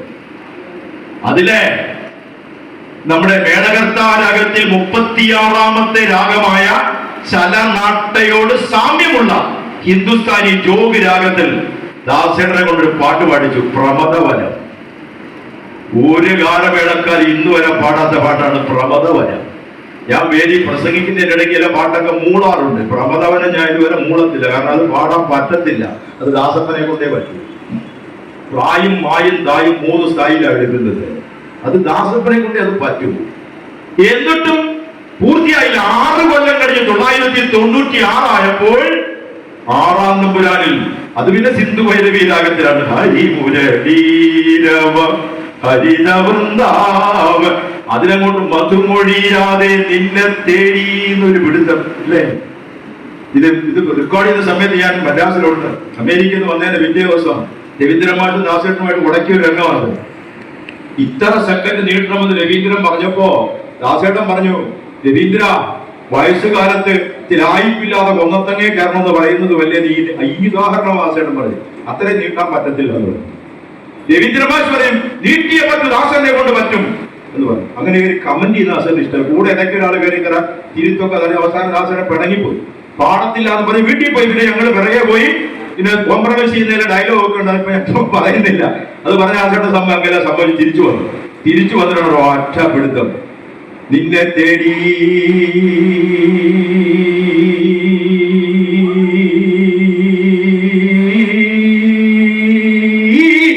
ഒരു കുടത്തിലില്ലേ, അവസാനത്തെ കുടത്തില്, അത് രവീന്ദ്രനുള്ള ദേഷ്യത്തിന് ചെയ്തത്. അത് പക്ഷേ ഹിറ്റായി.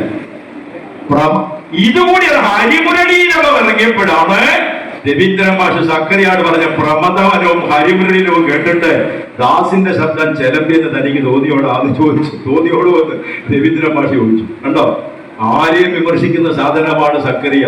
മനോരമ നിയോഗിച്ചത് 20-ാം നൂറ്റാണ്ടിന്റെ അഭിനവ കേരളത്തിന്റെ സൃഷ്ടാക്കളിൽ പ്രമുഖനാരെന്ന് കണ്ടെത്താൻ ഏൽപ്പിച്ച സാഹിത്യകാരൻ സക്കറിയ.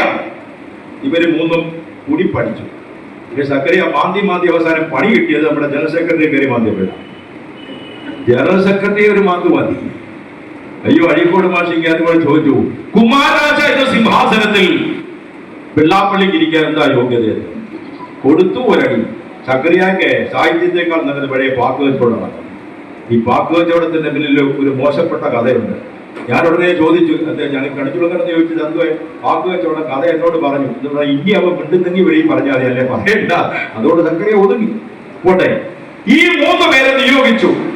അവർ കൂലങ്കഷമായി പഠിച്ചു. മനോരമ എഴുതുമ്പോ ആധികാരികത വേണം. അതിനാണ് ഇവരെ 3 പേരെ നിയോഗിച്ചത്. 3 പേരും പഠിച്ചു. അഭിനവ കേരളത്തിന്റെ സൃഷ്ടാക്കളിൽ ഏറ്റവും പ്രധാനിയായ യുഗപുരുഷൻ ആരെ? 3 പേരും പഠിച്ചു. 3 പേരും ഒന്നിച്ച് കമ്മിറ്റി കൂടി അല്ല റിപ്പോർട്ട് കൊടുത്തത്. ശ്രീധര മേനോന്റെ റിപ്പോർട്ട് വേറെ, NG സ്ഥാനാസാറിന്റെ റിപ്പോർട്ട് വേറെ, സക്കറിയ റിപ്പോർട്ട് വേറെ. എല്ലാ റിപ്പോർട്ടുകളും കൂടി ആറ്റി കുറുക്കി പഠിച്ചപ്പോൾ 20-ാം നൂറ്റാണ്ടിൽ ലോകത്ത് തന്നെ എത്ര മാറ്റമുണ്ടായി. 2 ലോക മഹായുദ്ധങ്ങൾ നടന്നു. 1000 കൊല്ലത്തിന് പഴക്കമുള്ള ഒട്ടോമിയൻ സാമ്രാജ്യം തകർന്നു. സോവിയറ്റ് യൂണിയൻ ഉണ്ടായി, അത് തകർന്നു. ഇസ്രയേൽ രൂപീകരിച്ച്. അങ്ങനെ ലോകത്ത് എന്തെല്ലാം മാറ്റമുണ്ടായി, ഇന്ത്യയിൽ എന്തെല്ലാം മാറ്റമുണ്ടായി. സ്വാതന്ത്ര്യ സമരം ഉണ്ടായി. നെഹ്റു, ഗാന്ധി തുടങ്ങിയ പ്രതിഭകളൊക്കെ. കേരളത്തിലോ എത്ര വിപ്ലവകാരികൾ ഉണ്ടായി.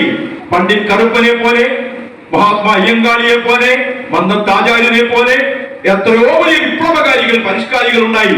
എത്ര സാഹിത്യ നായകന്മാരുണ്ടായി. എന്താ മനോരമ എഴുതാൻ യുഗപുരുഷൻ എന്ന് പറയുന്നത്? കണ്ണത്തിൽ വർഗീസ് മാപ്പിള റിപ്പോർട്ട് കൊടുത്തില്ല.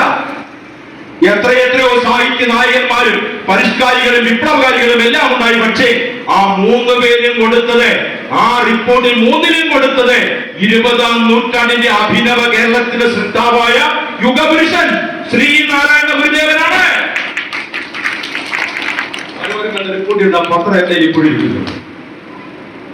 ആ അദൃശ്യ ചൈതന്യമാണ് ഇന്നും കേരളത്തെ മുന്നോട്ട് നയിക്കുന്നത്. ഇവിടെ 2 നീതിയായിരുന്നു. 2 നീതി. ഒരേ കുറ്റം ആവരണം ചെയ്താൽ തടവ് ശിക്ഷ, ചാട്ടവാറടി, ദണ്ഡവും ഭേദവും ഭയാനകമായി. ആവരണം ചെയ്താൽ പിഴയടച്ച് രക്ഷപ്പെടാം. അനീതിക്കെതിരെ അതിശക്തമായി പോരാടി സ്വാതന്ത്ര്യം കിട്ടുന്നതിന് എത്രയോ പതിറ്റാണ്ടുകൾക്കപ്പുറം നീതിന്യായ വ്യവസ്ഥ കൊണ്ടുവരാൻ അശ്രാന്ത പരിശ്രമം ചെയ്ത ഗുരുദേവന്റെ ചെവിടുകളല്ലേ ഇന്നും കേരളത്തെ മുന്നോട്ട് നയിക്കുന്നത്. നടക്കാനും ഉടുക്കാനും പറയാനും സ്വാതന്ത്ര്യം ഉണ്ടായിരുന്നോ? വൈക്കത്ത് കൂടെ വന്നപ്പോ ഞാൻ ഇങ്ങനെ ആലോചിക്കായിരുന്നു, അവിടെയാണ് ഗുരുദേവൻ വന്ന് സമരം ചെയ്തത്. വൈക്കം സത്യാഗ്രഹത്തിന്റെ ശതാബ്ദി വിളിപ്പ് ആഘോഷിച്ചതേ ഉള്ളൂ. ആടിമുടി ഉടച്ചു വാർത്തു ഗുരുദേവൻ. മാത്രമല്ല, ഈ മാറ്റങ്ങളെല്ലാം ഉണ്ടാക്കുമ്പോ അതിന് ഗുരുദേവൻ തന്ന 3 വജ്രായുധങ്ങളുണ്ട്. അതാണ് ഇന്നും അദൃശ്യ ചൈതന്യമായി കേരളത്തെ നയിച്ചുകൊണ്ടിരിക്കുന്നത്. 3 വജ്രായുധങ്ങൾ പഠിപ്പിച്ചു. അത് SNDP-കാർക്ക് മാത്രമല്ല, മനുഷ്യകുലത്തിലാകെ പഠിപ്പിച്ച 3 കാര്യങ്ങൾ, 3 വജ്രായുധങ്ങൾ. 1, വിദ്യ കൊണ്ട് വിമോചിതരാവുക. പ്രബുദ്ധരാവുകയല്ല, അത് മാർക്സ് പറഞ്ഞത്. മാർക്സാണ് പറഞ്ഞത്. വിദ്യ കൊണ്ട് പ്രബുദ്ധരാകാൻ പഠിപ്പിച്ചത് കാർൽ മാർക്സ് ആണ്. നിങ്ങൾ തീർത്ഥാടനത്തിന് പോകുമ്പോൾ ആ സമാധിയുടെ ചുറ്റാകെ വെച്ചിരിക്കുന്ന സ്ലാബുകളിൽ ഗുരുദേവന്റെ വാക്യങ്ങൾ എഴുതി വെച്ചിട്ടുണ്ട്. അതിലുണ്ട് വിദ്യ കൊണ്ട് വിമോചിതരാവുക. പ്രബുദ്ധതയും വിമോചനവും രണ്ടാണ്. മൃഗങ്ങളായി പോലും പരിഗണിക്കാതെ നെല്ലിൻ ചുവട്ടിൽ മുളയ്ക്കും കാട്ടുപുല്ലല്ല സാധുപുലേരെന്ന് പറഞ്ഞ് ആശാൻ പറഞ്ഞ വരികളിൽ പറഞ്ഞതുപോലെ കുറച്ചുകൂടി ഡെപ്തിൽ പറഞ്ഞത് സാംബശിവന്റെ കഥാപ്രസംഗത്തിലാണ്. മണ്ണിൽ കരി വലിക്കും മാടിന്റെ പിറകിൽ മറ്റൊരു മാടായിരുന്നു ഞാൻ. മണ്ണിൽ കരിവലിക്കുന്ന മാടിന്റെ പിറകില് മറ്റൊരു മാടായിരുന്നു. യുഗപുരുഷൻ സിനിമ കാണുന്നു. ആ സിനിമയിൽ 2 ജോഡി പോത്തുകളെ കൂട്ടാനിറക്കുമ്പോ ഒരു പോത്തിന് സുഖമില്ലാതെ ഒരുവൻ അഴിച്ചിട്ട് ആ മുഖം പിടിച്ചിരുന്ന കലാഭവൻ മണിയാണ് പോത്തിന് പകരം കെട്ടി വലിച്ചുകൊണ്ട് യുഗപുരുഷൻ ഗുരുദേവന്റെ കഥ പറഞ്ഞ സിനിമയാണ് കാണിക്കുക. അതാണ് സംഭവിച്ചത്. മണ്ണിൽ കരിവലിക്കും മാടിന്റെ വിറകിൽ മറ്റൊരു മാടായിരുന്നു ഞാൻ. അപ്രകാരം അടിച്ചമർത്തപ്പെട്ട് ശബ്ദമില്ലാതെ നിശബ്ദമാക്കപ്പെട്ട് പാർശ്വവൽക്കരിക്കപ്പെട്ട് ജീവിച്ചൊരു സമൂഹത്തിന് മോചനം ഉണ്ടാകണമെങ്കിൽ അത് വിദ്യാഭ്യാസത്തിലൂടെ കണ്ടു എന്ന് കണ്ടെത്തി പറഞ്ഞതല്ല പ്രവർത്തിച്ച് പഠിപ്പിച്ച്. ഗുരുദേവൻ ഒരു സ്കൂളിലെ അധ്യാപകനായിരുന്നു. അറിയാമല്ലോ നിങ്ങൾക്ക്? ആദ്യകാലം അധ്യാപകനായിരുന്നു. കുറെ കാലം കുട്ടികളെ പഠിപ്പിച്ചിരുന്ന ഗുരുദേവൻ. അധ്യാപനം സ്വയം ഏറ്റെടുത്ത് അതിന് വേണ്ടുന്ന എല്ലാ പ്രോത്സാഹനവും ചെയ്ത് സ്ത്രീയുടെ പഠനത്തിലൂടെ മാത്രമേ വിമോചനം സാധിക്കൂ എന്ന് മനസ്സിലാക്കി 1964 ഐക്യരാഷ്ട്രസഭ പ്രമേയം പാസാക്കി. ലോകത്തിന് മോചനം ഉണ്ടാണെങ്കിൽ പെണ്ണിന് വിദ്യാഭ്യാസം കൊടുക്കണം. 1964 ഐക്യരാഷ്ട്രസഭ ലോകത്തിലെ അറിയപ്പെട്ട ഭരണ നേതാക്കൾ പ്രമേയം പാസാക്കിയത് 64 പക്ഷെ 1922 ഗുരുദേവൻ ചെറായിൽ പെൺപള്ളിക്കൂടം സ്ഥാപിച്ചു. പിന്നെ കേരളത്തിലുടനീളം പെൺപള്ളിക്കൂടം സ്ഥാപിച്ചു. ഹയർ എഡ്യൂക്കേഷൻ ഹോസ്റ്റൽ ഉണ്ടാക്കി കൊടുത്തു. ഗുരുദേവൻ വിദ്യാഭ്യാസ വിചക്ഷണ പറയേണ്ടതിൽ ഒരുപാട് നമുക്കറിയാവുന്ന കാര്യമാണ്. അതുകൊണ്ട് വിദ്യയിലൂടെ വിമോചനം അത് ഗുരുദേവന്റെ ഒന്നാമത്തെ ആയുധമായിരുന്നു. അത് എത്രമാത്രം മാറ്റങ്ങൾ ഉണ്ടാക്കി നമ്മൾ ആലോചിക്കണം. ഗുരുദേവൻ അത് ഇത്രത്തോളം പ്രാമുഖ്യത്തോടുകൂടി വിദ്യയെ പ്രോത്സാഹിപ്പിച്ചില്ലായിരുന്നു എങ്കിൽ ഈ സമുദായം എവിടെ നിൽക്കുമായിരുന്നു? ഇപ്പോൾ എവിടെ നിൽക്കുന്നു? സ്വാമി വിവേകാനന്ദൻ കഴിഞ്ഞാൽ പാശ്ചാത്യ ലോകം ആവേശത്തോടെ കാത്തിരുന്ന ഒരു പ്രഭാഷകൻ മലയാളിയാണ്. ഞാൻ ഒരുപാട് യൂറോപ്യൻ രാജ്യങ്ങളിൽ പോകും പ്രഭാഷണത്തിന്. ഒരുപാട് രാജ്യങ്ങൾ എത്ര എഴുതിയൊന്നും വെച്ചിട്ടില്ല, എണ്ണി തന്നെ പറയാൻ ബുദ്ധിമുട്ട്. അത്രത്തോളം രാജ്യങ്ങളും അവിടെ എല്ലാം ചെല്ലുമ്പോൾ പലരും സംസാരിക്കുന്ന വിഷയമാണ്. ആധ്യാത്മികമായി, സാഹിത്യപരമായി, ഫിലോസഫിക്കലായി ഉയർന്ന പ്രതിഭകൾ പറയുന്നത് സ്വാമി വിവേകാനന്ദന് ശേഷം ഞങ്ങൾ കാത്തിരുന്ന പ്രഭാഷണം ഒരു നിത്യചൈതന്യ യതിയുടെ. ആ ചൈതന്യം എവിടുന്ന് വന്നു? ഗുരുദേവനിൽ നിന്ന് വന്നു. ഗുരുദേവനിലൂടെ, ഗുരുവിലൂടെ യതിയിലേക്ക്. എന്താ? വിദ്യ കൊണ്ടുള്ള വിമോചനമാണത്. നടരാജഗുരുവിനെ വാർത്തെടുത്തത് ഗുരുദേവനാണ്. അമേരിക്കയിലെ 8 യൂണിവേഴ്സിറ്റികളിൽ ഇന്നും PhD റിസർച്ച് ചെയ്ത ഒരു റഫറൻസ് പുസ്തകമായ an integrated science of the absolute നടരാജഗുരുവിന്റെ പുസ്തകം. അതിന്റെ കണ്ടന്റ് എന്തെന്നറിയോ? ദർശനമാലയുടെ വ്യാഖ്യാനമാണ്. ഗുരുദേവന്റെ ദർശനമാലയാണ്. കണ്ടാ? വിദ്യ കൊണ്ടുള്ള വിമോചനം കേരളത്തിന്റെ യശസ് ലോകത്തിലേക്ക് എത്തിച്ചെങ്കിൽ ആ ചൈതന്യം ഗുരുദേവന്റെ ചൈതന്യമാണ്.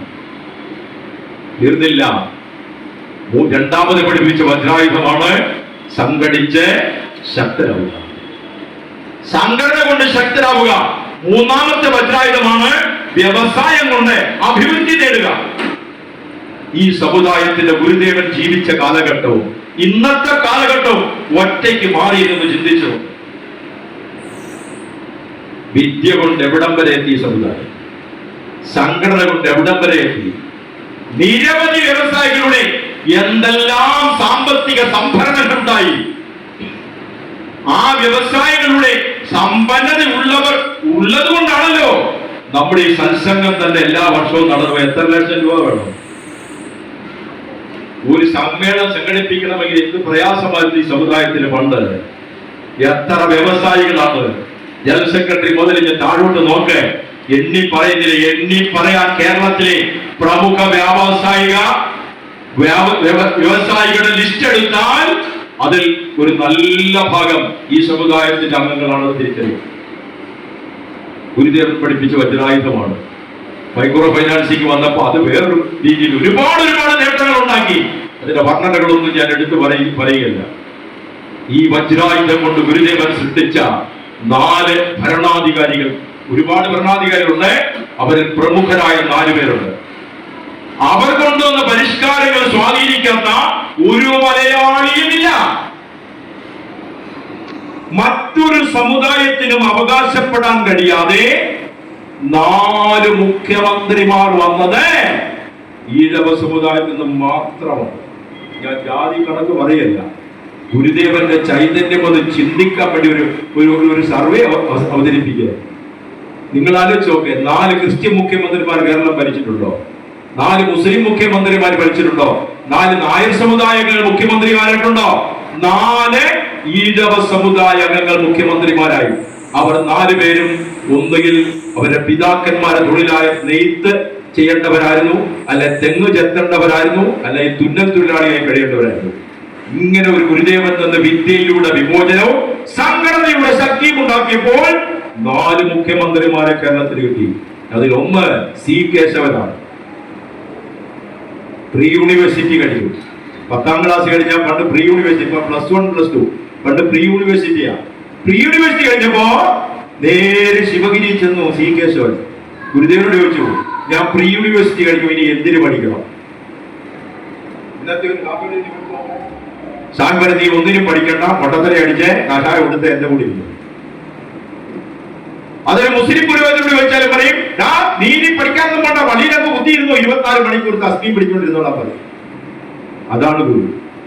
എത്രമാത്രം ആത്മീയവാദിയായിരുന്നു അത്രമാത്രം ഭൗതികവാദിയായിരുന്നു.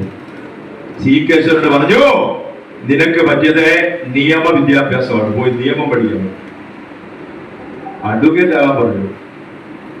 അതിപ്രഗൽഭനായ മുഖ്യമന്ത്രിയായ സി കേശവൻ കേരളത്തിലെ ഒരുപാട് നിയമങ്ങൾ സൃഷ്ടിച്ച സി കേശവനാണ് പബ്ലിക് സർവീസ് കമ്മീഷൻ ഉണ്ടാക്കിയത്, PSC. അത് സൃഷ്ടിച്ച സി കേശവനാണ്. PSCയിലൂടെ സർക്കാർ ഉദ്യോഗം കിട്ടിയവരല്ലേ നമ്മളല്ല. ഇപ്പോഴും എവിടെ പോയാലും പെൻഷൻ കയ്യിൽ കിട്ടത്തില്ല. ഇപ്പൊ പിന്നെയോ ബാങ്കിൽ വരുവാണ്. നേരത്തെ ട്രഷറിയിൽ പോയി ടോക്കണും കൊണ്ട് കാത്തിരുന്ന് നമ്മൾ പെൻഷനാകെല്ലാം കൂടെ ആകെ ഒരുമിച്ച് കൂടെ ട്രഷറിയിലാണ്. 1, 2, 3 ദിവസം ദൂരം ആൾക്കൂട്ടമാണ്. നിൽക്കാനും ഇരിക്കാനും വയ്യാത്ത ജനക്കൂട്ടം ട്രഷറിയിലാകുമ്പോൾ ഇപ്പൊ അതൊന്നും വേണ്ട, നേരെ അക്കൗണ്ടിലേക്ക് വരിക. ഞാൻ കഴിഞ്ഞ വർഷം ഇംഗ്ലണ്ടിൽ ഇരിക്കുമ്പോഴാണ് ഭാര്യ കുറച്ച് പൈസ ആവശ്യപ്പെട്ടു. നോക്കിയപ്പോ പെൻഷൻ അക്കൗണ്ടിൽ വന്നിട്ടുണ്ട്. ഇംഗ്ലണ്ടിലേക്ക് മൊബൈൽ എടുക്കുക, 2 കുത്തുക, റെഫറൻസ് അക്കൗണ്ടിൽ പൈസ വന്നു. സംഗതി എന്ത് എളുപ്പമാണെന്നറിയാമോ? കണ്ടോ, പെൻഷൻ കിട്ടി. ഈ പെൻഷൻ വാങ്ങിക്കുന്നവരും സർവീസിലിരിക്കുന്നവരും ഓർമ്മിക്കുക, പബ്ലിക് സർവീസ് കമ്മീഷൻ കോൺസ്റ്റിറ്റ്യൂട്ട് ചെയ്തത് മുഖ്യമന്ത്രി സി കേശവനാണെങ്കിൽ അതിന്റെ പിന്നിലെ അഭിനവ കേരളത്തിന്റെ ചൈതന്യം ആരാണ്? ശ്രീനാരായണ ഗുരുദേവനാണ്. 1ാമത്തെ മുഖ്യമന്ത്രി. 2ാമത് ഈ സമുദായത്തിൽ 2ാമത്തെ മുഖ്യമന്ത്രി വന്നത് എല്ലാം വ്യത്യസ്ത പാർട്ടി, ഒരു പാർട്ടിയല്ല കേട്ടോ. സി കേശവൻ ഒരു പാർട്ടി, പഴയ BSP അതേതാണ്ടാണ്. അടുത്ത കോൺഗ്രസിന്റെ മുഖ്യമന്ത്രി വന്നത് R. ശങ്കർ. വിദ്യ കൊണ്ട് വിമോചിതനായതാണ്. സി കേശവന്റെ അച്ഛന് തൊഴിലുണ്ടായിരുന്നു, നെയ്ത്താണ്. സി കേശവൻ തടിയിൽ തുണി നെയ്യുന്ന ആളല്ലേ. എന്തുകൊണ്ട് മുഖ്യമന്ത്രിയായി? ഗുരുദേവൻ വന്നതുകൊണ്ട്. സംശയമുണ്ടോ? അല്ലെങ്കിൽ തുണി നെയ്യാനും വയനാട് ഏറ്റവും നല്ല തുണി നെയ്ത്ത് കേന്ദ്രമാണ്. അവിടുത്തെ പ്രഗത്ഭനായ തറിയായിരുന്നു ഈ അദ്ദേഹത്തിന്റെ അച്ഛനുണ്ടായിരുന്നത്. അവിടെ നൂല് തൂക്കാനും തുണി തൂക്കാനും നെയ്യേണ്ട മനുഷ്യനെ കേരളത്തിന്റെ മുഖ്യമന്ത്രിയാക്കി PSC തുടങ്ങി ഒരുപാട് ലോ കോളേജ് തുടങ്ങി പലതും കൊണ്ടുവരാനുള്ള സാഹചര്യം ഉണ്ടാക്കിയത് ഗുരുദേവന്റെ. അതിനുശേഷത്തിന്റെ മകൻ പിന്നെ വന്നത് R. ശങ്കറാണ്. വേണ്ട രീതിയിൽ കേരളം പഠിക്കാതെ പോയ ഒരു നേതാവാണ് R. ശങ്കർ. എല്ലാ നവംബർ 9-നും എനിക്ക് എവിടെയെങ്കിലും അനുസ്മരണ പ്രഭാഷണം കാണും, ഞാൻ പ്രസംഗിക്കാറുണ്ട്. കുറെ പേരൊക്കെ കേട്ട് മനസ്സിലാക്കുന്നുണ്ട്. വേണ്ടത്ര പഠിച്ചില്ല R. ശങ്കർ. ജവഹർലാൽ നെഹ്റുവിന്റെ ഏറ്റവും ഇഷ്ടപ്പെട്ട നേതാവായിരുന്നു R. ശങ്കർ. മുഖ്യമന്ത്രി പദം നഷ്ടപ്പെട്ടപ്പോൾ ഗവർണറാക്കാൻ വിളിച്ചതാണ്. ജവഹർലാൽ നെഹ്റു വിളിച്ച ഗവർണറാക്കാം. ഗവർണറായിരുന്നെങ്കിൽ ഉപരാഷ്ട്രപതിയായിരുന്നു, ഒരുപക്ഷെ രാഷ്ട്രപതി വരെ ആകാനുള്ള സാഹചര്യം ഉണ്ടായിരുന്ന R. ശങ്കർ പറഞ്ഞെന്താണെന്നറിയാമോ? എനിക്ക് ഗവർണർ പദവിയല്ല വേണ്ടത്, എനിക്ക് എന്റെ സമുദായമാണ് വലുത്. ഞാൻ SNDP യോഗവും SN ട്രസ്റ്റുമായിട്ടാണ് ഗവർണർ. സ്വന്തമായി കിട്ടാവുന്ന പദവി ഉപേക്ഷിച്ച് അന്യജീവനുതകി സ്വജീവിതം ധന്യമാക്കും അവലേ വിവേകികൾ. R. ശങ്കർ. മാത്രമല്ല, നമ്മളിപ്പോ ഭരണഘടന നിലവിൽ വന്നതിന്റെ 75ാം വാർഷികം സമുചിതമായി ആഘോഷിക്കാൻ വിവാദങ്ങളും ഒക്കെ നടന്നുകൊണ്ടിരിക്കുക. ആ ഭരണഘടന ഉണ്ടാക്കിയത് ഡോക്ടർ അംബേദ്കർ ആണ്, അതിന്റെ ചെയർമാൻ. അതിലൊരു കമ്മിറ്റി ഉണ്ടായിരുന്നു, 51 പേര്. ആ 51 പേര് 2 പേർ മലയാളികളാണ്. ഒന്ന് ക്യാപ്റ്റൻ ലക്ഷ്മി ആയിരുന്നു, പിന്നെ ഒന്ന് R. ശങ്കർ ആയിരുന്നു. ഒരു ജാതി, ഒരു മതം, ഗുരുദേവൻ പഠിപ്പിച്ച we the people of India എന്ന് അതിന് ആമുഖം എഴുതി ചേർത്ത കമ്മിറ്റിയിലെ മെമ്പറാണ് ആർ ശങ്കർ. പഠിപ്പിച്ചു തരുമോ? പറയാറുണ്ടോ? ഇതുമല്ലോ പോരാ. സർക്കാർ മെഡിക്കൽ കോളേജ് കേരളത്തിൽ 3 ഉണ്ടായിരുന്നുള്ളൂ: തിരുവനന്തപുരം, കോട്ടയം, കോഴിക്കോട്. പിന്നൊരു മെഡിക്കൽ കോളേജ്, സർക്കാർ മെഡിക്കൽ കോളേജ് എവിടെയാ? ആലപ്പുഴയാ. ആലപ്പുഴ മെഡിക്കൽ കോളേജിന് TD മെഡിക്കൽ കോളേജ് പേര് വെച്ചത് ദേവസ്വം ബോർഡിന്റെ ഉത്തരവാദിത്വം കിട്ടിയപ്പോ, ആ ദേവസ്വം ബോർഡിന്റെ ഉത്തരവാദിത്വം ആർ ശങ്കർ കിട്ടിയപ്പോ നമുക്കറിയാം പല ദേവസ്വം പ്രസിഡന്റുമാരെ എങ്ങനെല്ലാം ഒപ്പിച്ചെടുക്കാമെന്ന് ആലോചിക്കുന്നത്. അരവണപ്പാശത്തിൽ എരിവാലിട്ടവരെ വരെ നമുക്കറിയാം. ഒരുത്തൻ ദേവസ്വം പ്രസിഡന്റായി ഉടനെ പ്രഖ്യാപിച്ചെന്താണെന്നറിയാമോ? ഹരിവരാസനം എഴുതി എന്റെ അമ്മൂമ്മയെന്ന. അതോടുകൂടി തുടങ്ങി. വെള്ളപ്പൊക്കം ഉണ്ടായി, പെണ്ണുങ്ങളെ പ്രവേശിക്കാൻ സുപ്രീം കോടതി പറഞ്ഞു, അടിനാശം എല്ലാം ഉണ്ടായി. ഈ നാശകാലം ഇറങ്ങിയതോടുകൂടി പ്രശ്നം തീർന്നു. ഹരിവരാസനം എഴുതി എന്റെ അമ്മൂമ്മ. അപ്പൊ വിളിച്ച ദാസേട്ടനെ അന്ന് ഇംഗ്ലണ്ടിലെ കണ്ട പരിപാടിക്ക് പോയിരിക്കുക. ഇത് പത്രത്തിൽ കണ്ട ഉടനെ ഞാൻ വിളിച്ചു. പക്ഷെ ഇങ്ങനെ പത്രത്തിൽ കണ്ടു വിവാദമാണെന്ന് പറഞ്ഞാൽ ദാസപ്പം മിണ്ടൂൽ എനിക്കറിയാതെ. വിവാദത്തിൽ ഇഷ്ടമല്ലാത്ത മറുപടി പറയത്തില്ല. പത്രത്തിൽ കണ്ട കഥയൊന്നും ഞാൻ പറഞ്ഞില്ല. ഞാൻ ചോദിച്ചു, ദാസേട്ടാ ഹരിവരാസനം പാടിയ ദാസേട്ടനാണല്ലോ, അത് കേട്ടാണല്ലോ അയ്യപ്പൻ ഉറങ്ങുന്നത്? അതെ. ദാസേട്ടൻ്റെ കൂടെ ഞാൻ ശബരിമല ലൈവ് പോയിട്ട് ദാസേട്ടൻ ലൈവായിട്ട് പാടും. ദാസേട്ടൻ പോകുന്നതിന് തന്നെ റെക്കോർഡല്ല, പരട്ടാമ്പയുടെ താഴെച്ചിട്ട് മൈക്ക് കൈ കൊടുത്തിട്ട് പാടി അങ്ങനെ കേൾപ്പി ലൈവായിട്ട് പാടും. ഹരിവരാസനം പാടിയ ദാസനാണല്ലോ? അതെ. എഴുതിയത് ആരാന്ന് ചോദിച്ചു. എഴുതിയത് ആരാന്നറിയാമോ? ദാസേട്ടൻ ഫോണിൽ കൂടെ പറഞ്ഞ മറുപടി എന്താണെന്നറിയാമോ? ഒരു സംസ്കൃത ശ്ലോകം. ദേവോ ജാനാതി ബുധോ മനുഷ്യ. ദേവന്മാർക്ക് പോലും അറിയത്തില്ല ആരാണ്, പിന്നെ മനുഷ്യരൊക്കെ അറിയുമെന്ന് ദാസേട്ടൻ ചോദിച്ചു. ഇയാൾ പറയാണ്ട് അമ്മൂമ്മേടെ. ഇങ്ങനത്തെ പ്രസിദ്ധന്മാരെ ഒത്തിരി നമുക്കറിയാം. നമ്മുടെ വിഷയം അതല്ലാത്തതുകൊണ്ട് അശ്രീകരത്തിന്റെ ഒക്കെ കാര്യം പറഞ്ഞ ഗുണം പിടിക്കാതെ അതുകൊണ്ട് പറയുന്നില്ല, പോട്ടെ. പക്ഷെ ആർ ശങ്കറിന് പദവി കിട്ടിയപ്പോൾ എന്താ ചെയ്യണമെന്നറിയാമോ? അദ്ദേഹം ആലപ്പുഴയിൽ തന്നെയുള്ള ഒരു ദേവസ്വമുണ്ട്, അതിന്റെ പേരിൽ ഒരു ആശുപത്രി തുടങ്ങിച്ചു. 62 മുഖ്യമന്ത്രിയായി. 963 ആയപ്പോൾ ആ ആശുപത്രി തിരുമല ദേവസ്വം, അതാണ് TD. പിന്നെ അത് ട്രാവൻകൂർ ദേവസ്വം ബോർഡിന്റെ ആക്കിയപ്പോഴാണ് TD മെഡിക്കൽ കോളേജ്. അത് തിരുമല ദേവസ്വമാണെന്നും അല്ല ട്രാവൻകൂർ ദേവസ്വം, രണ്ട് അഭിപ്രായം അവിടെ ഇരിക്കട്ടെ. എന്തുമാകട്ടെ, ദേവസ്വം ബോർഡ് കയ്യിൽ കിട്ടിയപ്പോൾ ആശുപത്രി തുടങ്ങി. ആ ആശുപത്രി മുഖ്യമന്ത്രിയായപ്പോൾ ജില്ലാ ആശുപത്രിയാക്കി. 963 ആലപ്പുഴ TD മെഡിക്കൽ കോളേജ് വന്നെന്ന് മാത്രമല്ല, കേരളത്തിലല്ല ഇന്ത്യ ചരിത്രത്തിൽ ആദ്യത്തെ സ്വാശ്രയ മെഡിക്കൽ കോളേജ് ആർ ശങ്കർ എന്ന അതിബുദ്ധിമാന്റെ വിഭാവനയിലുണ്ടായ സ്ഥാപനമാണ് ആലപ്പുഴ TD മെഡിക്കൽ കോളേജ്. സമൂഹത്തിന് പ്രയോജനം ചെയ്തില്ലേ? എന്റെ മൂത്ത മകൻ അവിടെ പഠിക്കുകയും ചെയ്തു, അവിടെ ജോലിയും ചെയ്തു. എനിക്ക് പ്രയോജനമായില്ലേ? ലക്ഷോപലക്ഷം മനുഷ്യർക്ക് ഇന്നും ആലപ്പുഴ മെഡിക്കൽ കോളേജ് ആശ്രയമല്ലേ? മാത്രമല്ല, കൊറോണ വന്നപ്പോ അന്ന് ആദ്യകാലത്ത് സാമ്പിൾ എടുത്ത് വൈറോളജി ഇൻസ്റ്റിറ്റ്യൂട്ട് ബാംഗ്ലൂരിലേക്ക് കൊടുത്തപ്പോൾ അത് മനസ്സിലാക്കിയെടുക്കാനുള്ള സംവിധാനം കേരളത്തിൽ ആകെ ആദ്യം വന്നത് ആലപ്പുഴ മെഡിക്കൽ കോളേജിലാണ്. ആർ ശങ്കറാണ് സ്ഥാപിച്ചത്. അഭിനവ കേരളത്തിന്റെ അദൃശ്യ ചൈതന്യം ആർ ശങ്കറിലേക്ക് എവിടുന്ന് കിട്ടി? ഗുരുദേവനിൽ നിന്ന്. മാത്രമല്ല, ആർ ശങ്കർ കോളേജ് സൃഷ്ടിച്ചു. 12 കോളേജുകൾ ഉണ്ടാക്കി. SNDP യോഗം വെച്ചുകൊണ്ട് കോളേജ് ഉണ്ടാക്കിയാൽ കേസും വഴക്കും മടിയും പിടിയുമാകുമെന്ന് ആർ ശങ്കറിന്റെ ബോധ്യം ഉള്ളത് കൊണ്ട് SN ട്രസ്റ്റ് രൂപീകരിച്ചു. SN ട്രസ്റ്റിന്റെ ഉത്ഭവം എന്താ? SNന്റെ ഉത്ഭവം എന്താ? ശ്രീനാരായണ ട്രസ്റ്റ് രൂപീകരിച്ചു. ട്രസ്റ്റിലൂടെ കോളേജുകൾ ഉണ്ടാക്കി. ചിന്തിച്ചു നോക്കേ, എത്രയോ സമുദായ സംഘടനകൾക്ക് കേരളത്തിൽ കോളേജുണ്ട്. സംഘടനകളൊന്നും പേര് ഞാൻ എടുത്തു പറയുന്നില്ല. ക്രിസ്ത്യൻ സമുദായം, നായർ സമുദായം, മുസ്ലിം സമുദായം, എത്ര സംഘടനയ്ക്ക് കോളേജുണ്ട്. എല്ലാ കോളേജുകളും പട്ടണങ്ങളിലാണ്. പന്തളത്തായാലും കോട്ടയത്തായാലും നിലമേലായാലും എല്ലാം എറണാകുളത്തായാലും എല്ലാം പട്ടണങ്ങളിലാണ്. പക്ഷെ ആർ ശങ്കർ ചിന്തിച്ചപ്പോ ഗ്രാമവാസികളെയാണ് മുന്നിൽ കണ്ടത്. 12 കോളേജിൽ 1 കോളേജ് മാത്രം കൊല്ലം ആസ്ഥാനത്ത് ഉണ്ടാകണം. യോഗത്തിന്റെ ആസ്ഥാനത്ത് പട്ടണത്തിൽ 1 കോളേജേ ഉള്ളൂ, കൊല്ലം എസ് എം കോളേജ്. ബാക്കി 11 കോളേജ് ഗ്രാമപ്രദേശത്ത്. കാലഘട്ടത്തിൽ 65-70 കാലഘട്ടത്തിൽ 65-66-67 കാലഘട്ടത്തില് പഠിക്കാൻ നിർവാഹമുണ്ടോ?